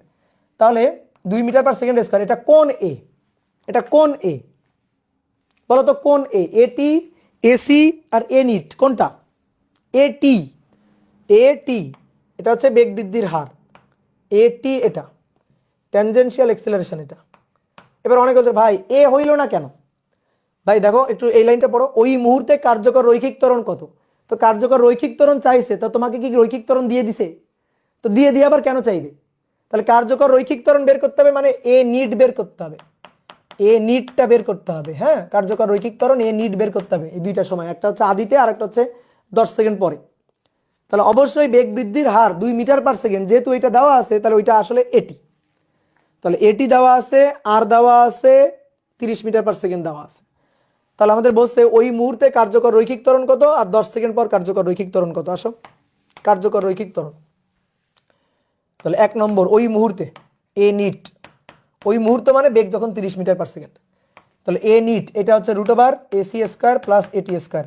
তাহলে সবাই লেখা বাদ দিয়ে বোর্ডে থাকো, এসি এটা equal to v square by r, v square by r, আর এটি ইকুয়াল টু মান তো গিভেন, এটি এর মান তো গিভেন। তাহলে দেখো ভালো করে শোনো, √/, ভি ওই মুহূর্তে, ওই মুহূর্তে তার বেগ তো 30, তাহলে 30 এর বর্গ, খুবই সহজ ম্যাথ, এটা 500 আর এটি এর মান তো 2, 2 এর স্কয়ার, শেষ, মানগুলো বসাই দিলে হয়ে গেল। তাহলে 30 এর স্কয়ার ভাগ 500 প্লাস 2 এর বর্গ 4, √/, অ্যান্সার কত আসছে 2 পয়েন্ট। কেউ করো নাই, এসি এর উপর স্কয়ার হবে, এসি এর উপর, ও আচ্ছা সরি সরি সরি সরি, হ্যাঁ সরি। তাহলে তো 30 এর স্কয়ার ভাগ 500 তার স্কয়ার প্লাস 4 রুট অ্যান্সার। তাহলে 2.69, 2.6907 এত মিটার পার সেকেন্ড স্কয়ার। দেখো এটা আসছে, হ্যাঁ গুড, ভেরি গুড। এবার আসো 2 নম্বর, 2 নম্বর বলতেছে কতক্ষণ পর, 10 সেকেন্ড পর কার্যকর রৈখিক ত্বরণ। একই জিনিস করব, কিন্তু 10 সেকেন্ড পর এটি এর মান যা থাক তাই 2, এটা তো সেম কনস্ট্যান্ট, এটি এর মান 2, তারপরে আর এর মান, আর এর মান 500, তাহলে চেঞ্জ হবে কি ভি এর মান, চেঞ্জ হবে কার মান, ভি এর মান। তাহলে 10 সেকেন্ড পর আগে ভি বের করবা, 10 সেকেন্ড পর ভিটা বের করবা, ভি। তো v equal to u plus a t, এটি আর এই এ মানে এটি। তো ইউ হচ্ছে 0, কেন, ও সরি ইউ কিন্তু 0 না, এবার হ্যাঁ এটাই কাহিনী, ইউ কিন্তু 0 না। তাহলে 10 সেকেন্ড আগে মানে আদিতে তার ইউ ছিল, এই যে আদি বেগ ইউ, ঠিক আছে, এই যে আদি বেগ, আদি বেগ 30, তাহলে এটা 30 আর এটি এর মান হচ্ছে 2 গুণ 10, তার মানে 50। এই বুঝছো কিনা বলো, 50 মিটার পার সেকেন্ড, বলো বুঝছো কিনা, ভি 50, হ্যাঁ ইউ 30, ইউ কিন্তু 0 না। তাহলে ভি এর মান পাইলা, ওকে শেষ, ম্যাথ শেষ। তাহলে এ নিট √/, আবার এসি স্কয়ার এটি স্কয়ার, শেষ। তাহলে √/, ভি স্কয়ার বাই আর তার স্কোয়ার, এটি এর মান তার স্কোয়ার। তাহলে √50/50 square divided by 500 square 2 square. খিদা লাগে গেল রে, হেভি ক্ষুধা লাগছে। এখন গিয়ে খালি প্লেট নিয়ে বসবো। √29 5.385 এত metre per second square.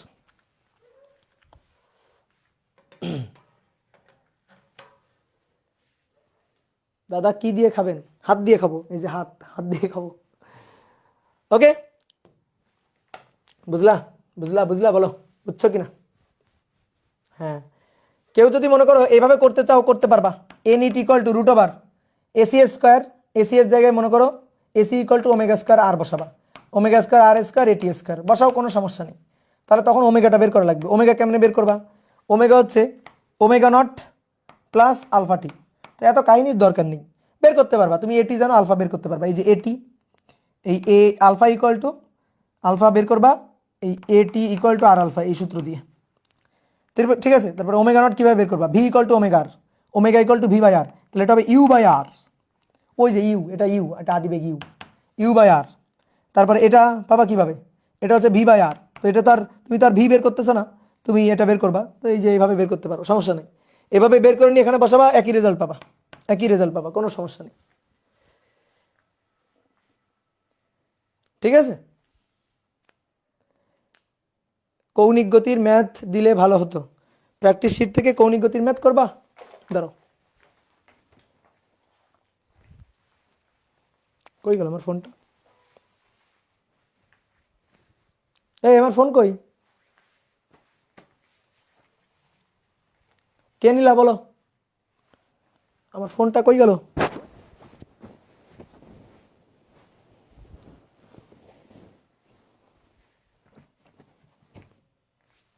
High, phone গেল কই?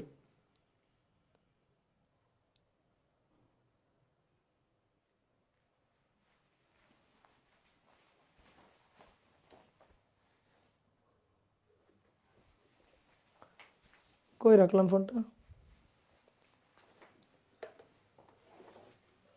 এই ফোন পাচ্ছি না তো। দাঁড়াও, ফোন খুঁজে নিই, তারপরের দিন হোমওয়ার্ক দিয়ে দিব না। থাক, আজকে থাক।